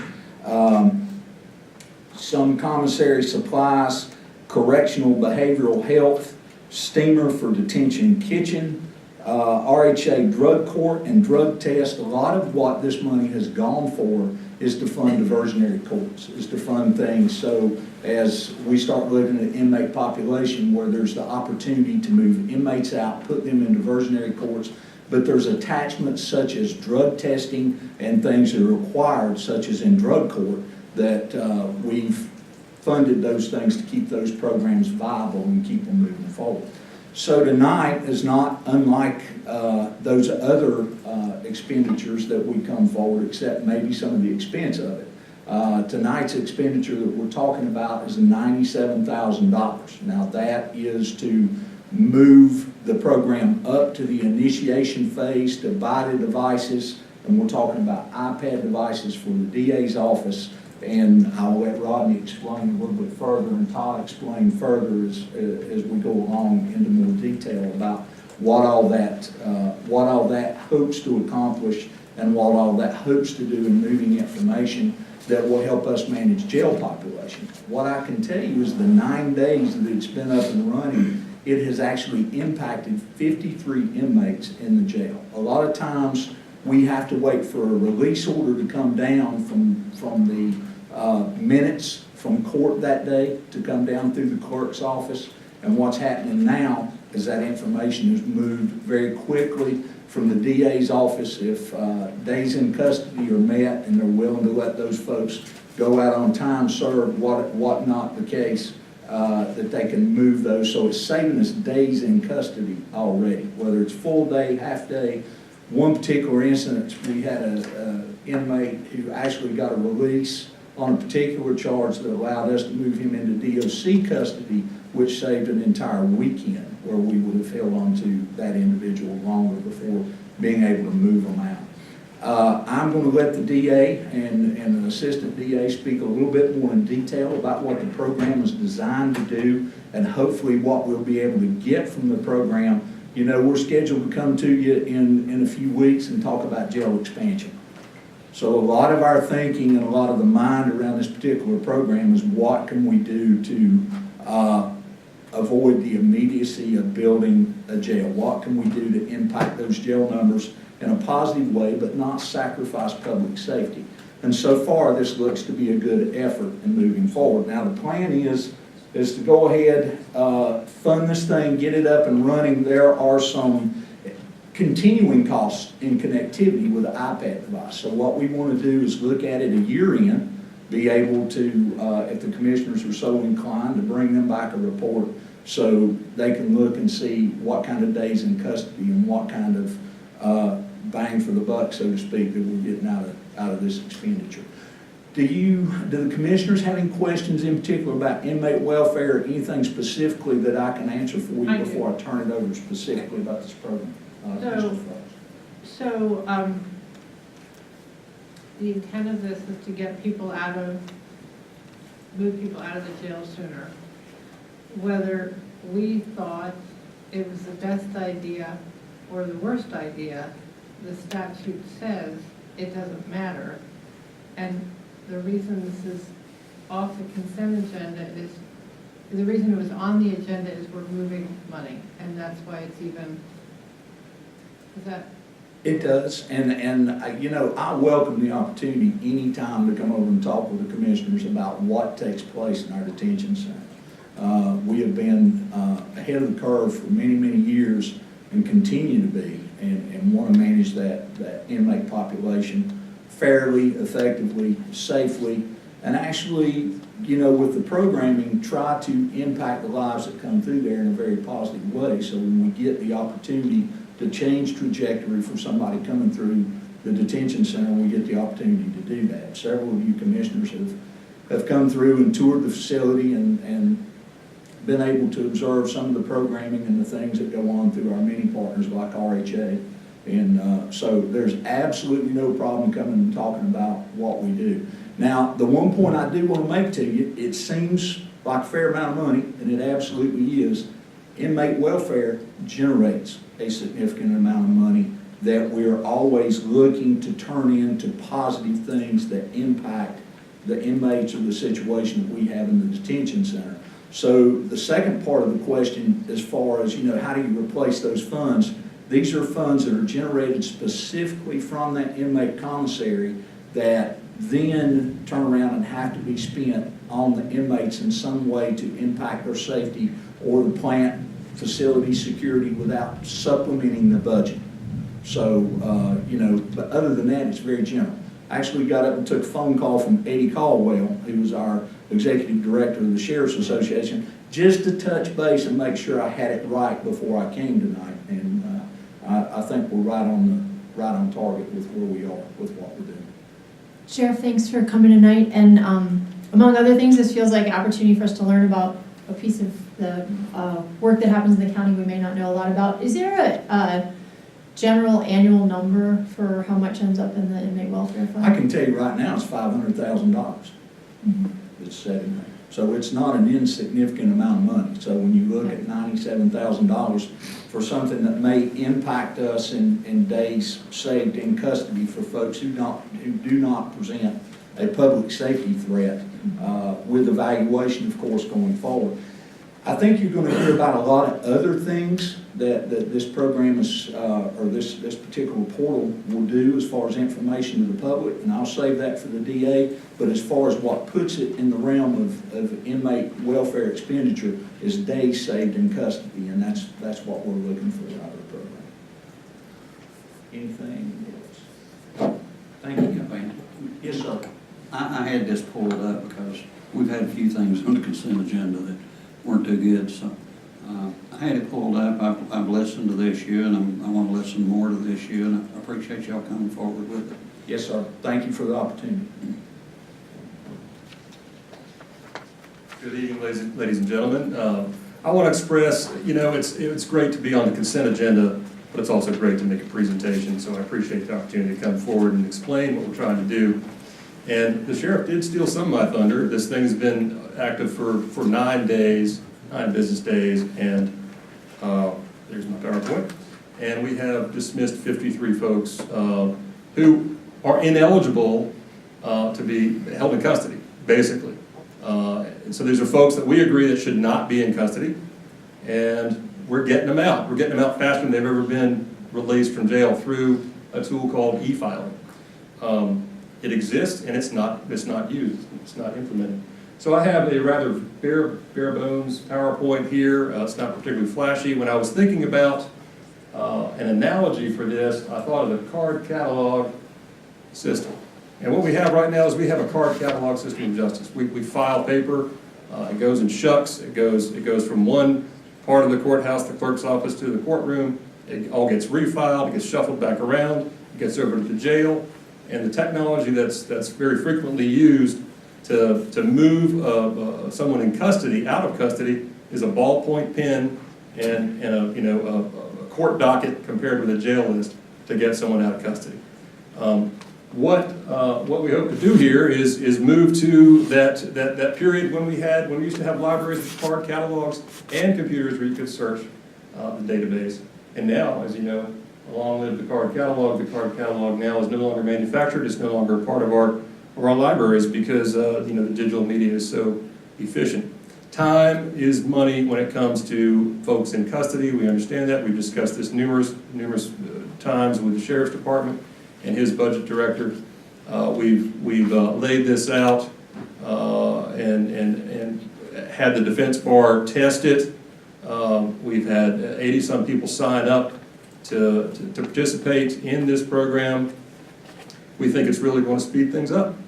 Over the summer, I have advocated for a number of different modifications to our law. I'm very excited that we're the last in the country to raise the age, the juvenile age, but we're excited to do that. We had the Terry Marzell incident, and I want to kind of pull back later in the presentation. This is a brief, this is only 9-10 slides here, but this is exactly the kind of case that I'm pointing to in regard to what the utility of this system would provide. And I'll kind of circle back around to that. This happened July 2nd, the Terry Marzell thing. If you recall, there were panic buttons on the overpass over 240 on Haywood Street Bridge, and Mr. Marzell was riding his bike across the bridge and got taken into custody. There has been community discussion about the criminalization of homelessness. And this is something that, this is directly in focus. This is our target in terms of what we have immediately been able to make a difference on in regard to the use of this portal and the e-filing technology. This is a big thing. This is really ancillary, but it impacts our office. We have to constantly think of new ways to stretch the limited resources that we have. Again, technology and the support from the county, should it come through this funding vehicle, will be key in making amends to what happened down in Raleigh this past summer, where the AG's office lost dozens of positions, and now we have absolutely no experience filing appellate briefs in the DA's office. We don't have an appellate bureau, we don't have an appellate attorney. We have to get trained up on that. We're very likely going to be filing appellate briefs, and that involves transport down to Raleigh, an argument down there. So the legislature has not allocated any new training or position for that, and that's a new obligation. As you all know, we really appreciate the support on a number of fronts, both to assist victims, and we're broadening the scope of justice. We're using what I consider our discretion to divert folks from contact with the criminal justice system increasingly. At least that's my vision. That's what I want to do. And through the Juvenile Misdemeanor Diversion Program, Veterans Treatment Court, Drug Treatment Court, Family Justice Center, the Child Advocacy Center, Sobriety Treatment Court, and now the Justice Resource Advisory Committee, I think it is now. We have embraced collaboration with these various county components, and very excitedly. So here's a summary page of what we're really trying to do. Rodney, will you go ahead and take the e-dismissal? Sure. Good evening. This is Rodney Hasty, this is my chief assistant. Good evening. The e-filing statute in North Carolina is 15A 101.1. Nobody that we know of is using it. It's been in existence for 2 years at least. It started with the effort to get all of the warrants, the arrest warrants, electronic. And so they passed a law making an electronic repository for that. They then passed this law that said, hey, what applies to warrants applies to any document that gets filed in a court, that gets filed in court if you meet these certain qualifications. So what we did was we designed the forms to meet those qualifications. Since they meet the qualifications, they then count as an electronic document. And then when it counts as an electronic document, that means that it can be filed electronically, which means that it's effective as soon as it is transmitted to the clerk. And we can send a simultaneous, identical, time-stamped copy to the jail at the exact same time. And it is filed as of that moment. The jail can then rely on that document and let the person out. And that is just, again, one of the things that e-filing will let us do. It applies to other things as well, like continuing administrative court cases and a lot of the other areas. And so going back to the slide with Terry Marzell, late in the afternoon he was taken downtown and he was booked. And Channel 13 happened to be, on that exit ramp or on-ramp, filmed an incident where APD perhaps used more force than was necessary, arguably used more force than was necessary, took him into custody, brought him back downtown. That was televised, and I think before the close of business the next day, there was a GoFundMe campaign At minimum, there were folks that were concerned about Mr. Marzell who had raised funds to bond him out.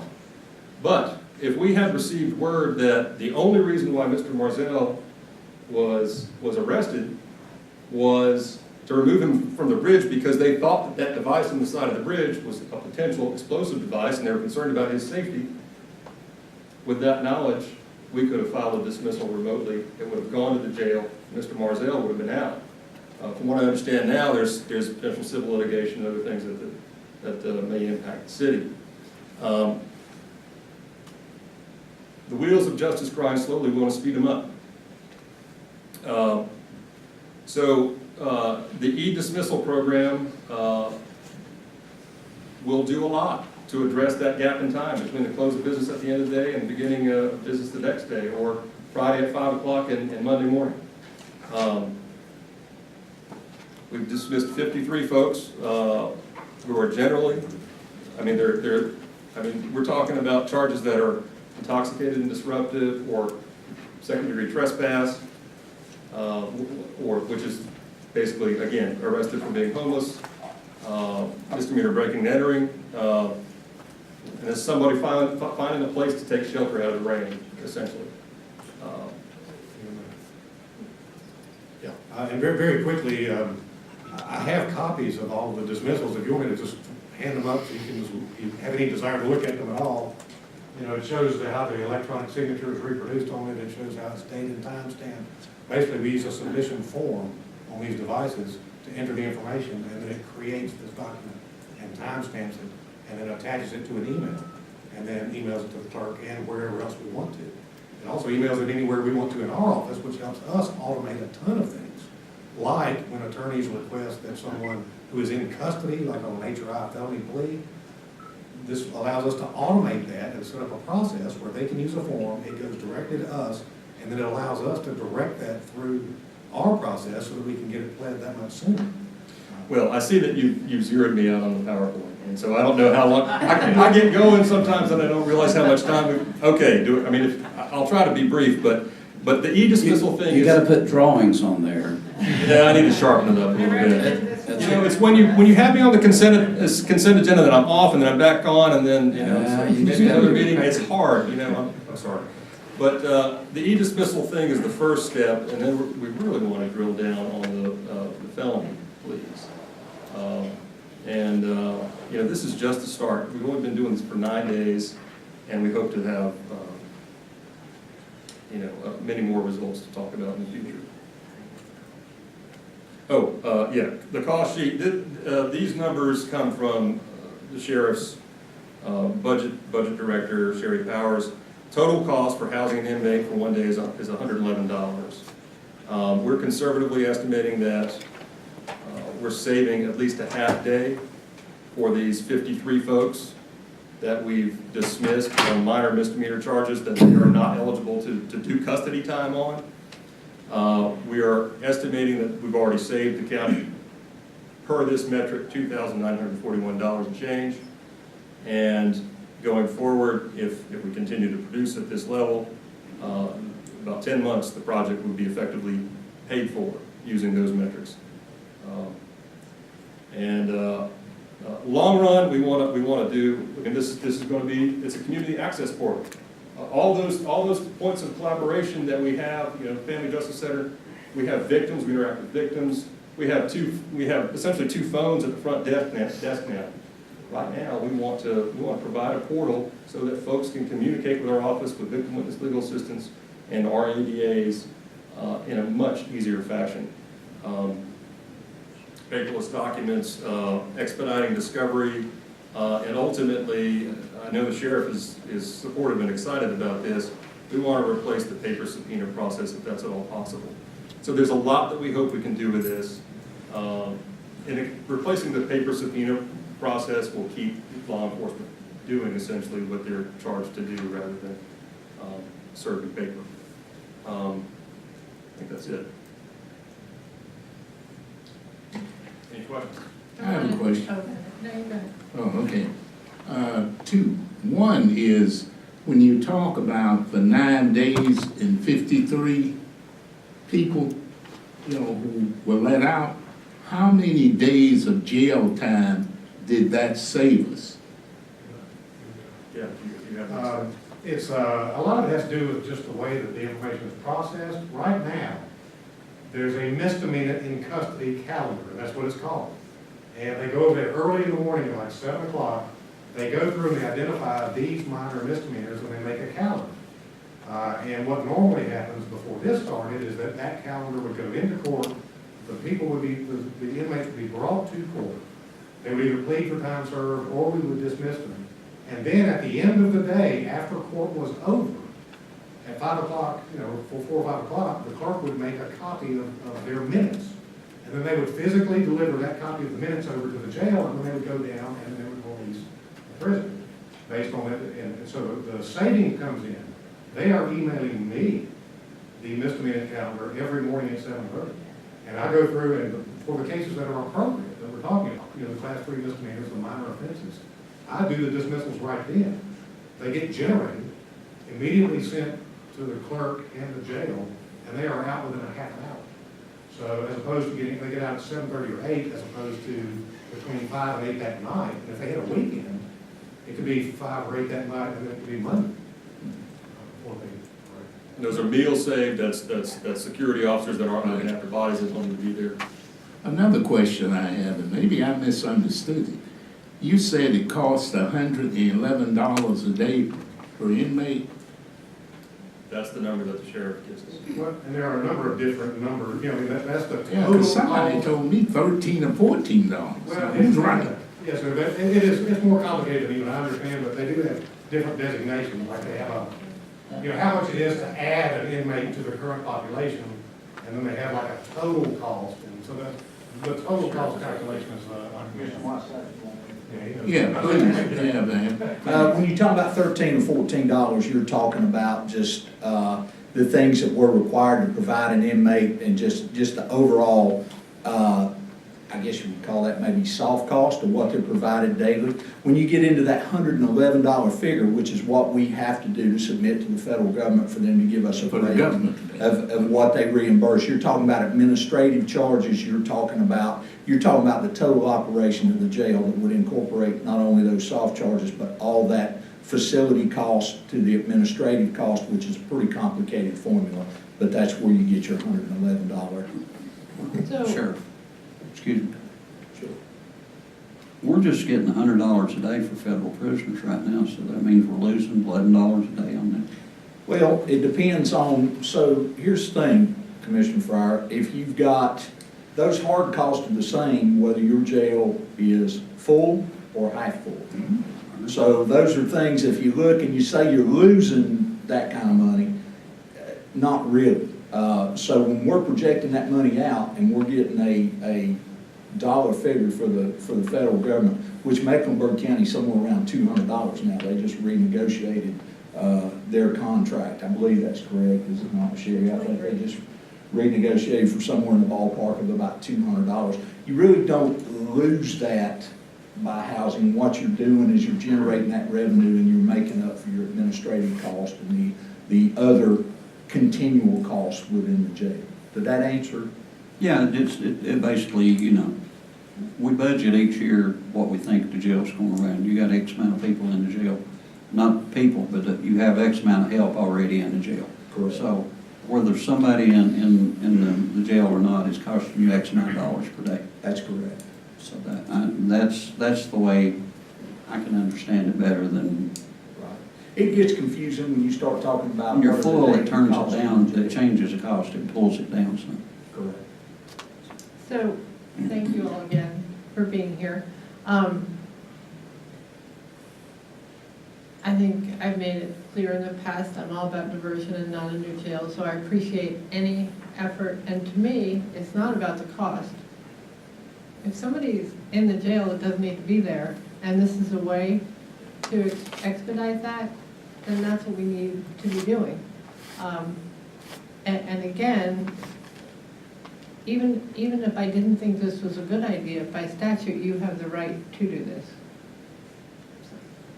If I could, this is a unique opportunity for us to have a more robust conversation about these, and as we're thinking both short-term and longer-term questions, I guess my question is, if someone doesn't need to be in the jail, why are they there in the first place? And what fix might exist to keep folks from getting to the jail in the first place? There's a lot of things that can contribute to that, Commissioner. One of the things that we look at, I know that the district attorney's office is looking at are low bonds. They are so low for much minor thing, for a very minor thing, but the bail bondsman won't touch them, and the person doesn't have the ability to have the cash to bail out. So that's one of the things that we're talking about. Sometimes they don't, you know. I think the number's still about 41% of the folks who pass through our detention center are on some sort of psychotropic medication.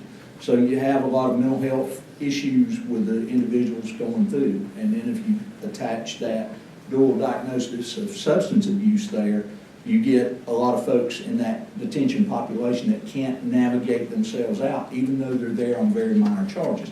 Now, that's only a percentage of what's there. You've got another larger percentage who have some very significant charges, who it is a public safety interest to keep them confined until they can get their court date. But as we move through this thing, we're really trying to separate the two. You're familiar with Dr. Creighton. He's doing a lot of work to try to help us look and see what we can do to really evaluate those bed spaces, who needs to be there by seriousness of charge, and what we can do to free those up with those folks who just kind of get caught in the system and have a hard time navigating themselves out. And if I could, a lot of it does have to do as well with a legislative change a couple of years ago. Most of the crimes that we're talking about are ordinance violations, things that are by statute a class 3 misdemeanor, which is the lowest class of misdemeanor. The legislature changed the law a couple of years ago so that if you are a level 1 or 2, which unless you're in that category that has the most prior convictions you can have, if you're short of that, the judge cannot give you an active sentence by law. You walked into court and pled guilty. So that's what's caused us to try to mobilize, try to take care of these things, because they still are misdemeanors, so they're allowed to be kept on the secure bond. But these are the cases that, because of the legislative change, that if they walked into court and pled guilty, the judge could not give them an active sentence. You have to give them a final court. So one of the questions I had, one of the things that I do like about the conversation is the education that it's providing to all of us. And, you know, I want to make sure I'm grateful that we have, you know, judges that I'm confident that in their ability to hold folks accountable in Buncombe County. I'm very grateful for that. And there's a balance of accountability and efficiency. And one of the things that I didn't know is are all of these people appearing before a judge, or not, or the balance of them are not appearing before the judge, or The magistrates set those initial bonds. Okay. You know, and so that's, you know, it's a magistrate's a judicial figure, but the first appearance isn't until sometime later, and that's what this system is designed to alleviate. You know, bond hearing process, another judicial figure looking at that bond. Short circuits a lot of time. And historically, on that misdemeanor calendar, even before the legislative change, we would routinely dismiss, or, you know, or they would pay for time served, or some minimal disposition, even before the legislative. The time served is a conviction. Other questions? Yes, sir. Yeah, I don't think I understood, or if you answered Commissioner Whiteside's question, the $111 a day, okay, and with a half day is $55, correct? But then Commissioner Fryer mentioned something there. There is so much cost in there. I know that it averages out in 10 months, or it should be a payback if the next 8 months, or like the last 9 days or whatever. I think that's what's got me concerned right there. I got you. I'm not sure if you're talking about the fixed cost when the DA calculated those. I'll be honest with you, I think money savings is really because of that discrepancy in how you account for what is a day in custody? What does that cost? I think right now the best way to look at it is that's jail space, that's confinement space that we know is the most expensive space to build in county construction. So when we're looking at doing things to smooth up processes, so you have somebody who's sitting there for an additional 8 hours, an additional 3 days, as we had one individual over the weekend that could have been shipped out to DOC. Those are the kind of things that add up to when you're going to build a new jail, when you're going to have to, when you have to start giving up that federal inmate revenue because your spaces are filled with pretrial folks awaiting trial here in Buncombe County. So I think that's a better way to configure it. And I said hard cost. I think the best way to look at it is fixed costs. Those are costs that you incur every day, whether you have 300 people in the jail or 600 people in the jail, and that's what comprises that $111 figure. But I just want to thank y'all for everything. Thank you, Sheriff. Okay, is there a motion? Make a motion. Second. All right, there's a motion and a second. We are going to open this up to, I appreciate all the information. I do want to see if there's any other folks who would like to comment on the issue before us this evening. Is there anybody else? All right, Joe. Yes, maybe you can start.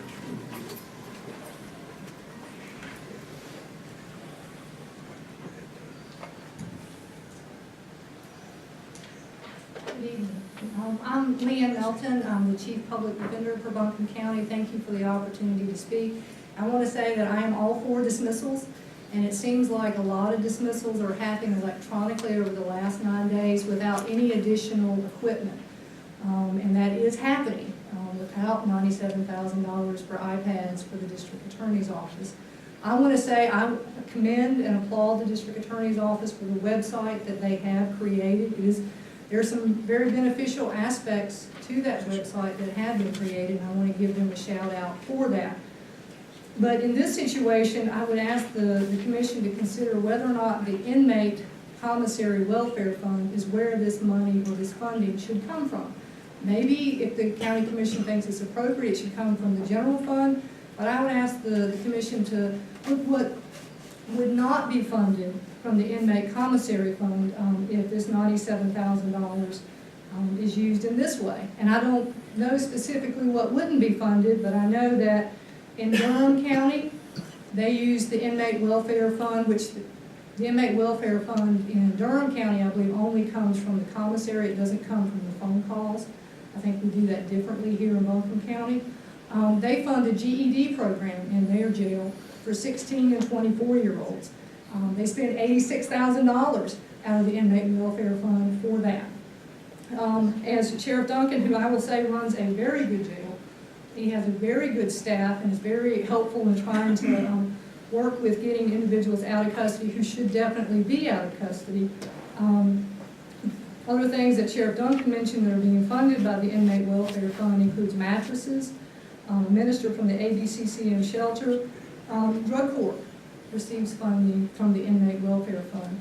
I would ask the Commission to consider also other things that could reduce the inmate jail population significantly by investing more money from the inmate welfare fund in continuous alcohol monitoring funding for the indigent individuals who are currently in the Buncombe County Jail who could not afford to do the continuous alcohol monitoring as a condition of their bond. Leasing more electronic monitors for individuals, so more individuals who are staying in custody for very lengthy periods of time can be released from custody. Again, don't get me wrong, I am all for dismissals. They are happening without this additional $97,000 in funding in this equipment.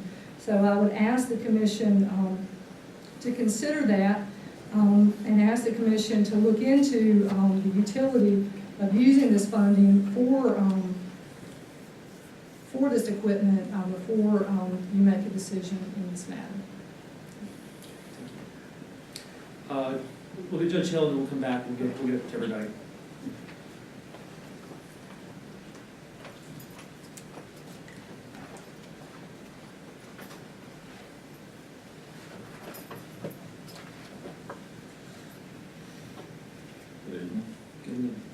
I didn't really come here to argue argue about whether this is an appropriate use of this money or not. And Sheriff Duncan and Mr. Hasty and Mr. Williams, and then lastly, Ms. Melton, have all made the point that I came to make as to why I did not join in requesting that you pay for computers for the judges. And that point being, according to all of their information, these 53 people that have been released under our current conditions. I don't have a computer. The clerks did not join in this. They don't have computers. And these 53 people that we're talking about have been released under our current situation. So I'm not here to argue about whether this is an appropriate relief. My practice, since I became the Chief District Court Judge, has been to come to the commissioners and make requests for money or for materials when I know and believe that they are going to move our court system forward substantially, and it's something that I need. So I didn't join in this request because I don't see where I need the equipment. And the clerk didn't join in it because I think likewise he didn't see where he needed the equipment. Those 53 people that were affected have been affected under our current conditions.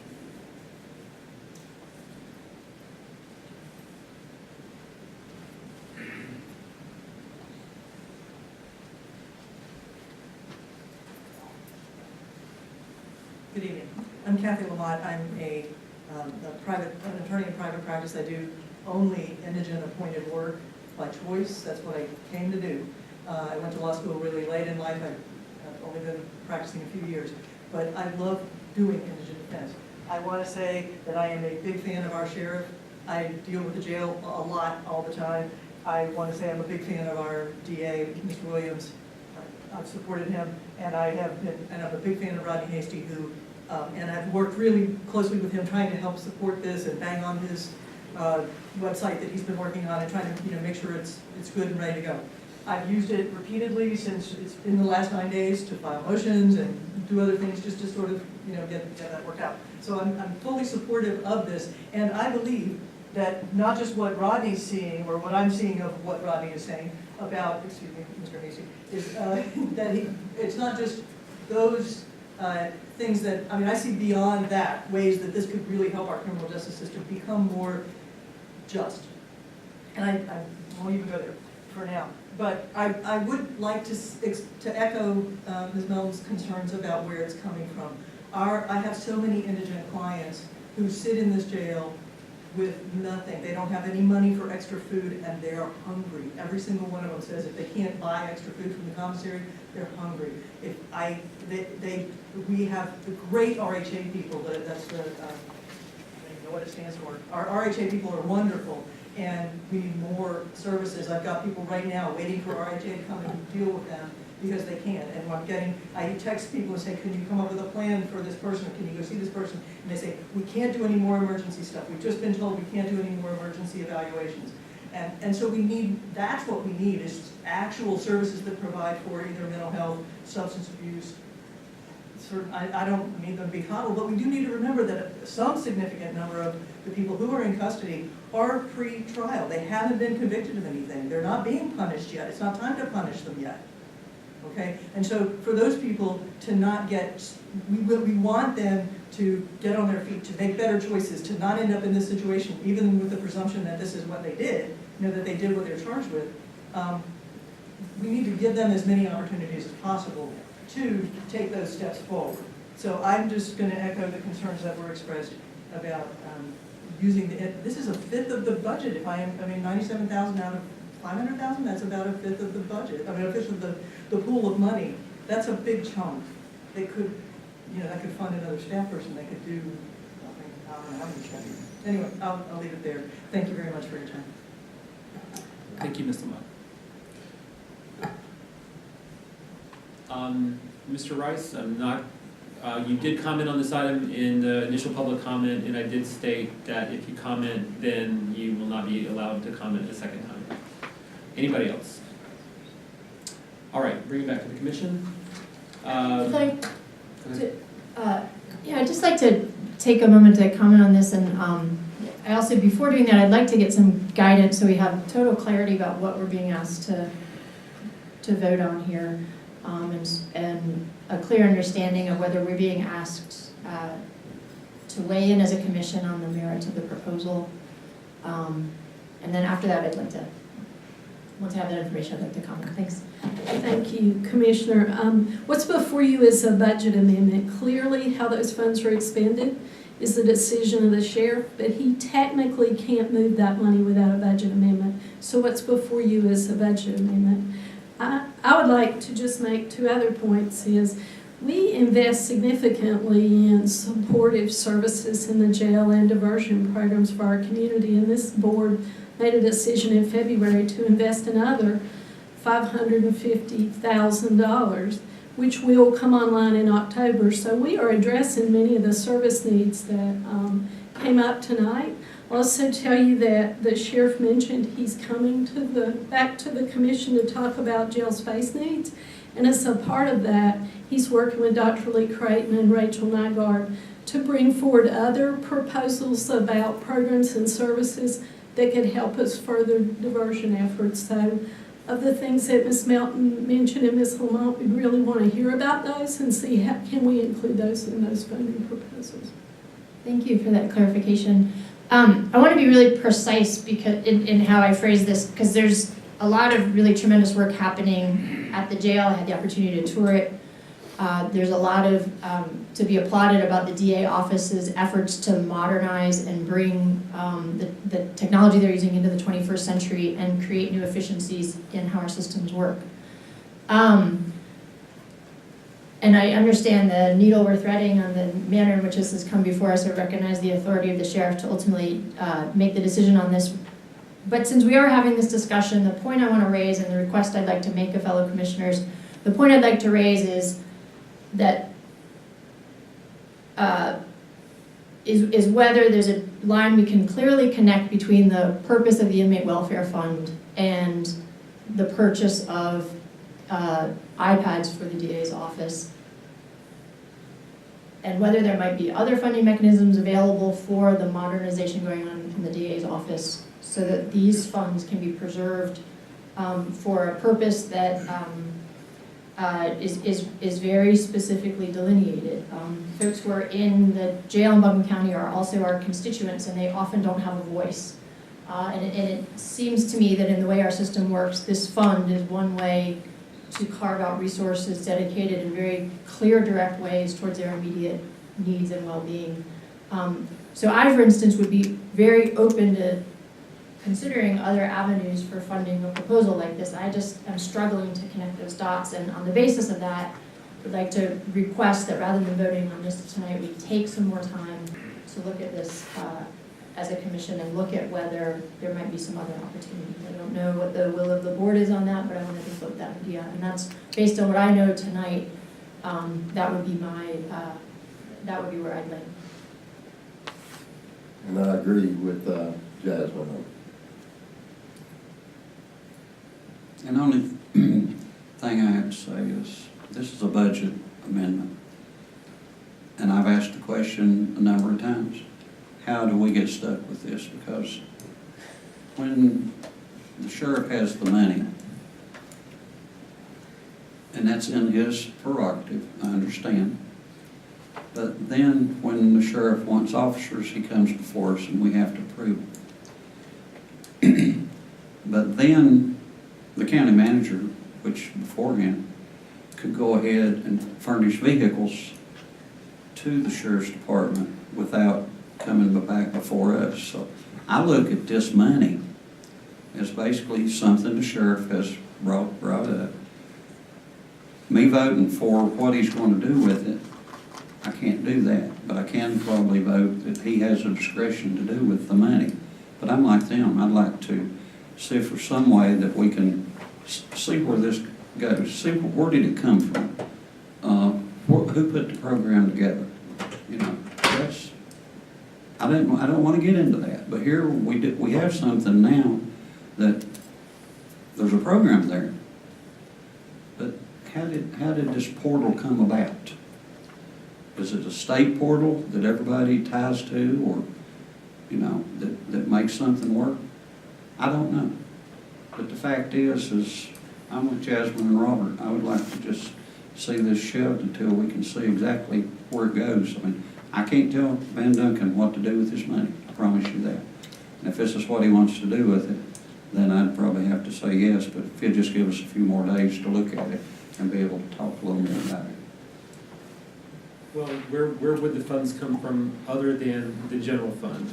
I mean, if people want to make a motion to fund this out of the general fund, well, but if you're not going to do that, let's don't pretend there's some other money laying under the couch somewhere. If we're not going to fund it through this, it's probably going to come out of the general fund, right? So let's this is on the agenda tonight, so let's figure out if we think it's a good idea, let's support it. If this isn't the right way to fund it, let's discuss realistically what the alternatives are, would be my suggestion.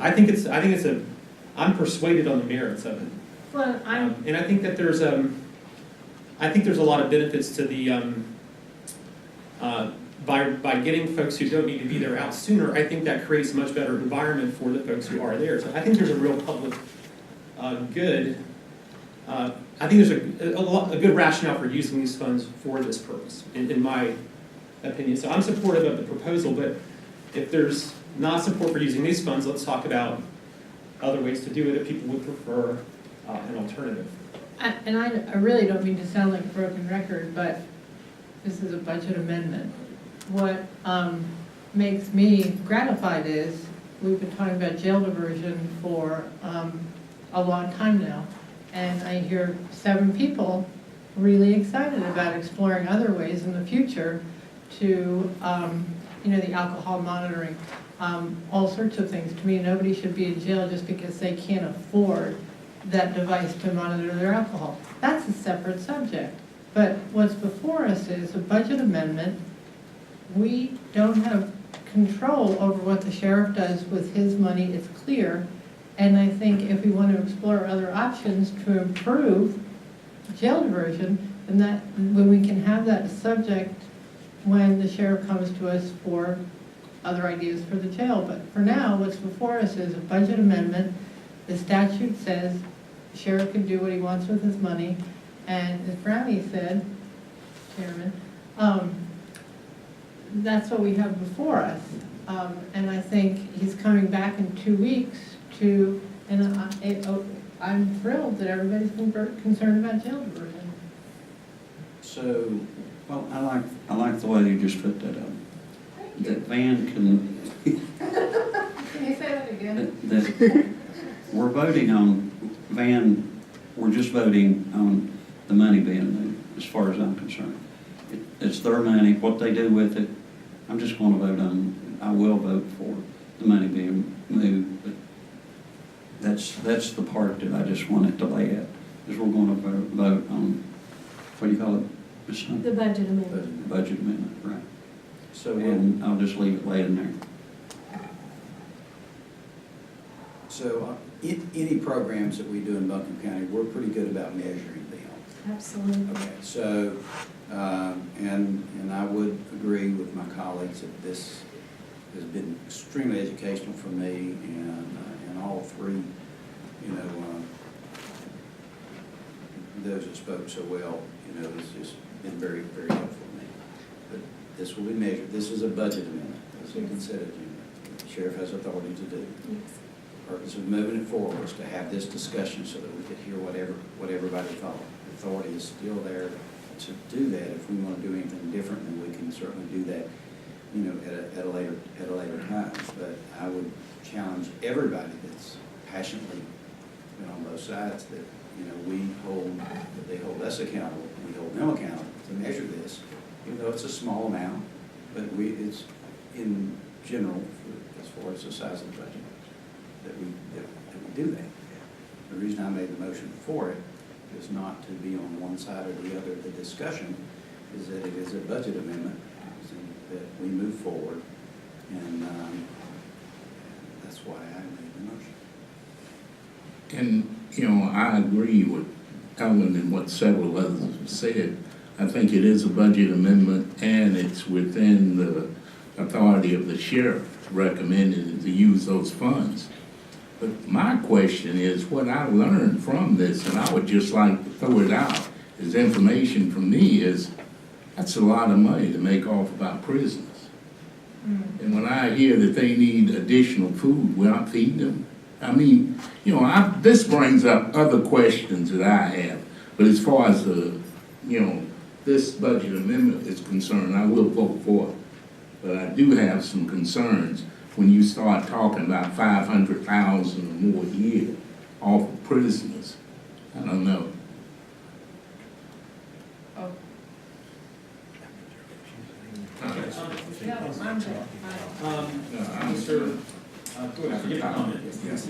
So, I just want to make sure procedurally that we're compliant with the rules. I was looking at the rule 12A2. I just want to make sure that we know what we're doing here. So it says, after the budget ordinance has been adopted, all requests for new or additional funding or amendments of previous budget ordinances must be submitted to and reviewed by the county manager and acted upon in the discretion of the county manager. And then it said that, that the county manager, any request or amendment may be added to the agenda at the county manager's discretion. So have we, has it been submitted to the county manager and she's added it to the agenda under that rule? I just want to make sure I'm not saying one way or the other. It was submitted from the sheriff's office as a budget amendment and appeared on the consent agenda. And a commissioner requested it be moved up to allow the discussion. So yes, to your questions. I want to answer Commissioner Whiteside's questions because I don't want anybody going away tonight feeling that we're not feeding inmates or we're not engaging in a lot of other programs. Inmates by state law are required to get 3 meals a day. 2 of those have to be hot. I can provide you with a caloric intake because it's got to meet a certain caloric intake per day. A lot of people talk about they gain weight when they're in the jail, and some people's diets are way different than others. But it absolutely meets state standards about what's fed in the jail. I also wanted to put out there, we talked about electronic monitoring. Part of what this inmate money has gone for in the past is to provide those monitors. We do fund a fair amount of that, and that is based on, and I think Manager Stone can probably tell you, on the amount of monitors that are used. We don't overfund them. When we looked at it at a particular point in time, we were only using X amount and I'm talking about monitoring bracelets. The alcohol monitoring is a different thing. But what I will tell you is there's not been a request that's come before me for inmate welfare that falls into that purview of what you can spend that money for that I've not granted, quite frankly. And we've still got a fair amount of money in that fund. I think it needs to be spent for the benefit of the inmate, and we'll continue that thinking moving forward.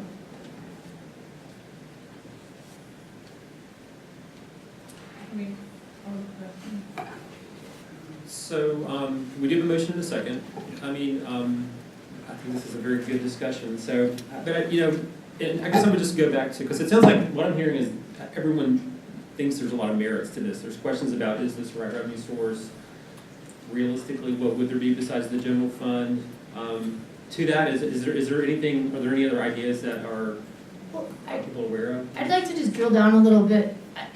It's fantastic news that there's been 53 dismissals in the last 9 days. That's happening without this project being implemented. And so I'd just like to drill down and understand that a little more clearly if possible, in terms of if that level of impact's happening. Would someone like to respond to that question?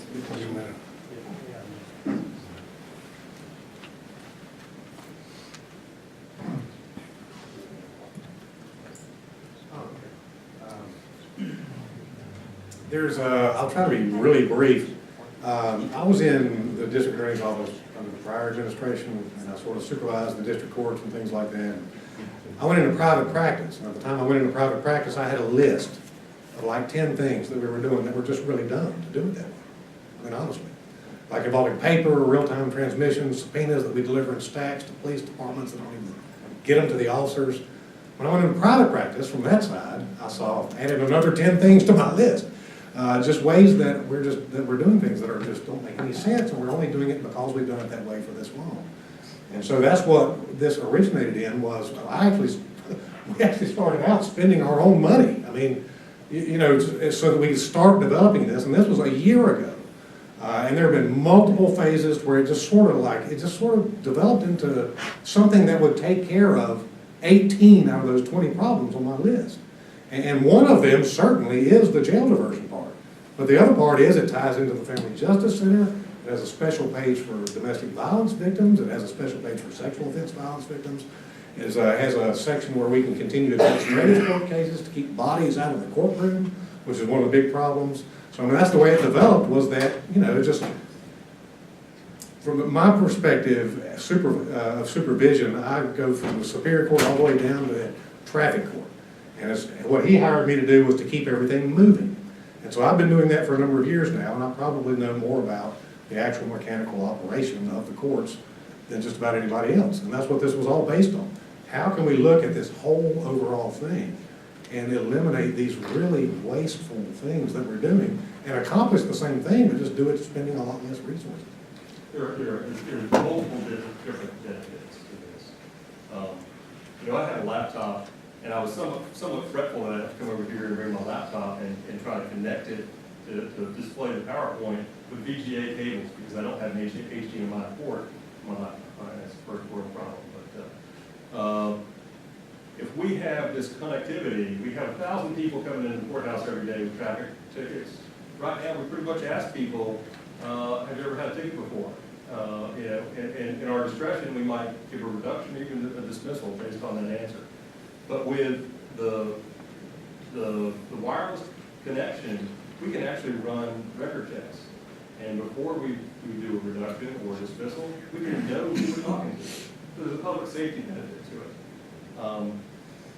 There's just a multifaceted, you know, the connectivity here is really going to advance. We're going from the card catalog system to a digital system. Can I just ask a question though, because I'm still just not sure, the question is, you say it's been so successful over the last 2 weeks, but you don't have the technology yet, so how has it been, how's it already happening if you don't have this yet? I think we're not clear on it. Okay, so you've got a few devices, but part of this process is that the sheriff agreed, once we got far enough into the project, he bought us some, basically so we could test.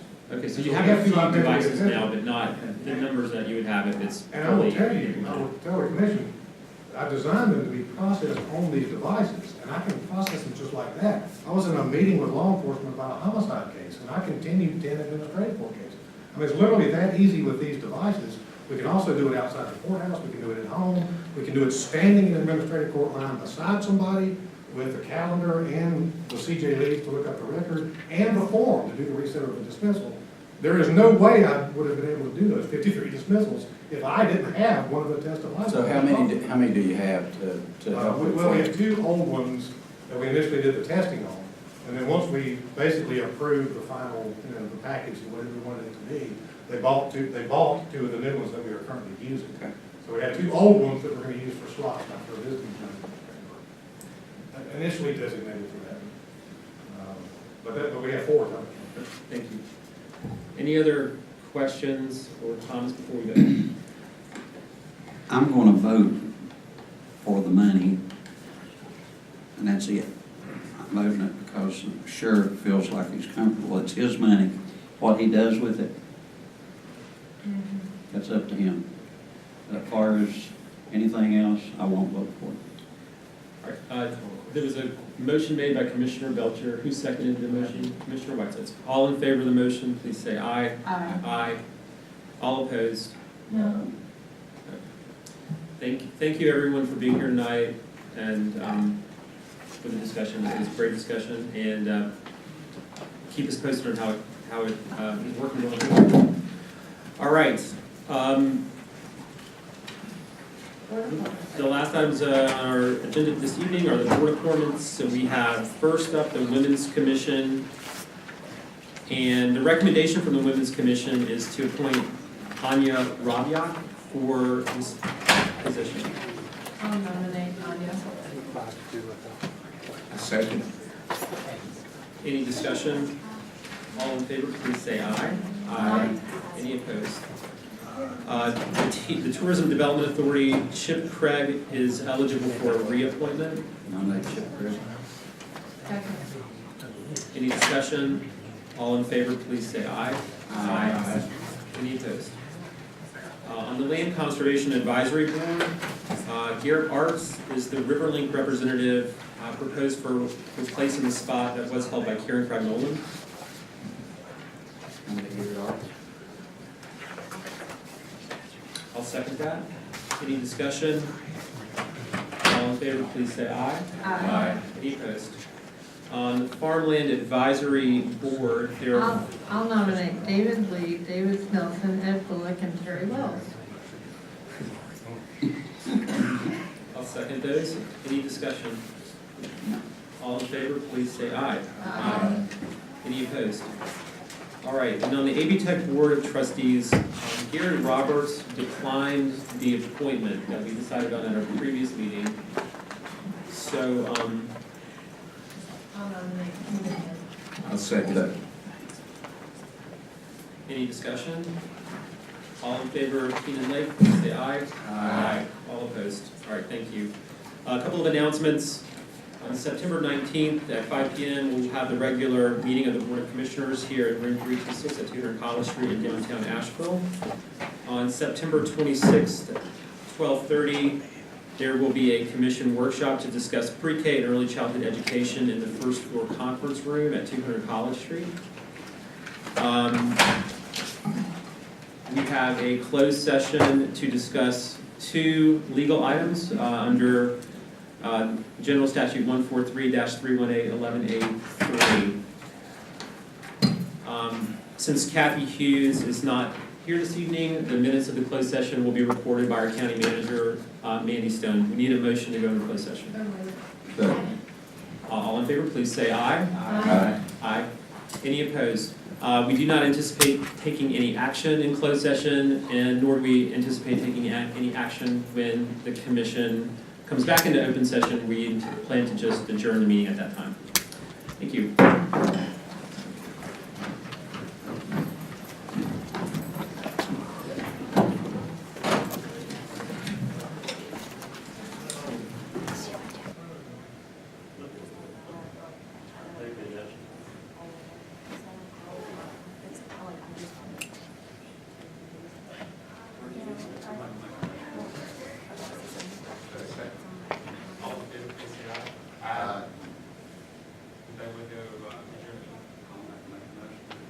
Second.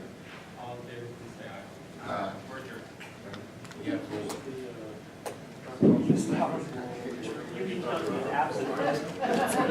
We're done? Y'all had a quarter. We got it.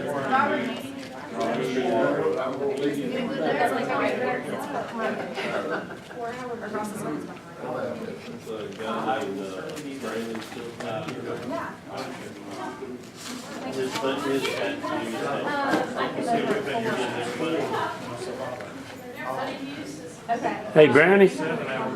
Brownie? Brownie? I couldn't hear you. Did you take any action? I didn't hear you. Did you take any action? Turned off. Do what? Our mics are turned off. We came back into open session and then we adjourned the meeting. Did we not turn them back on? I'm sorry.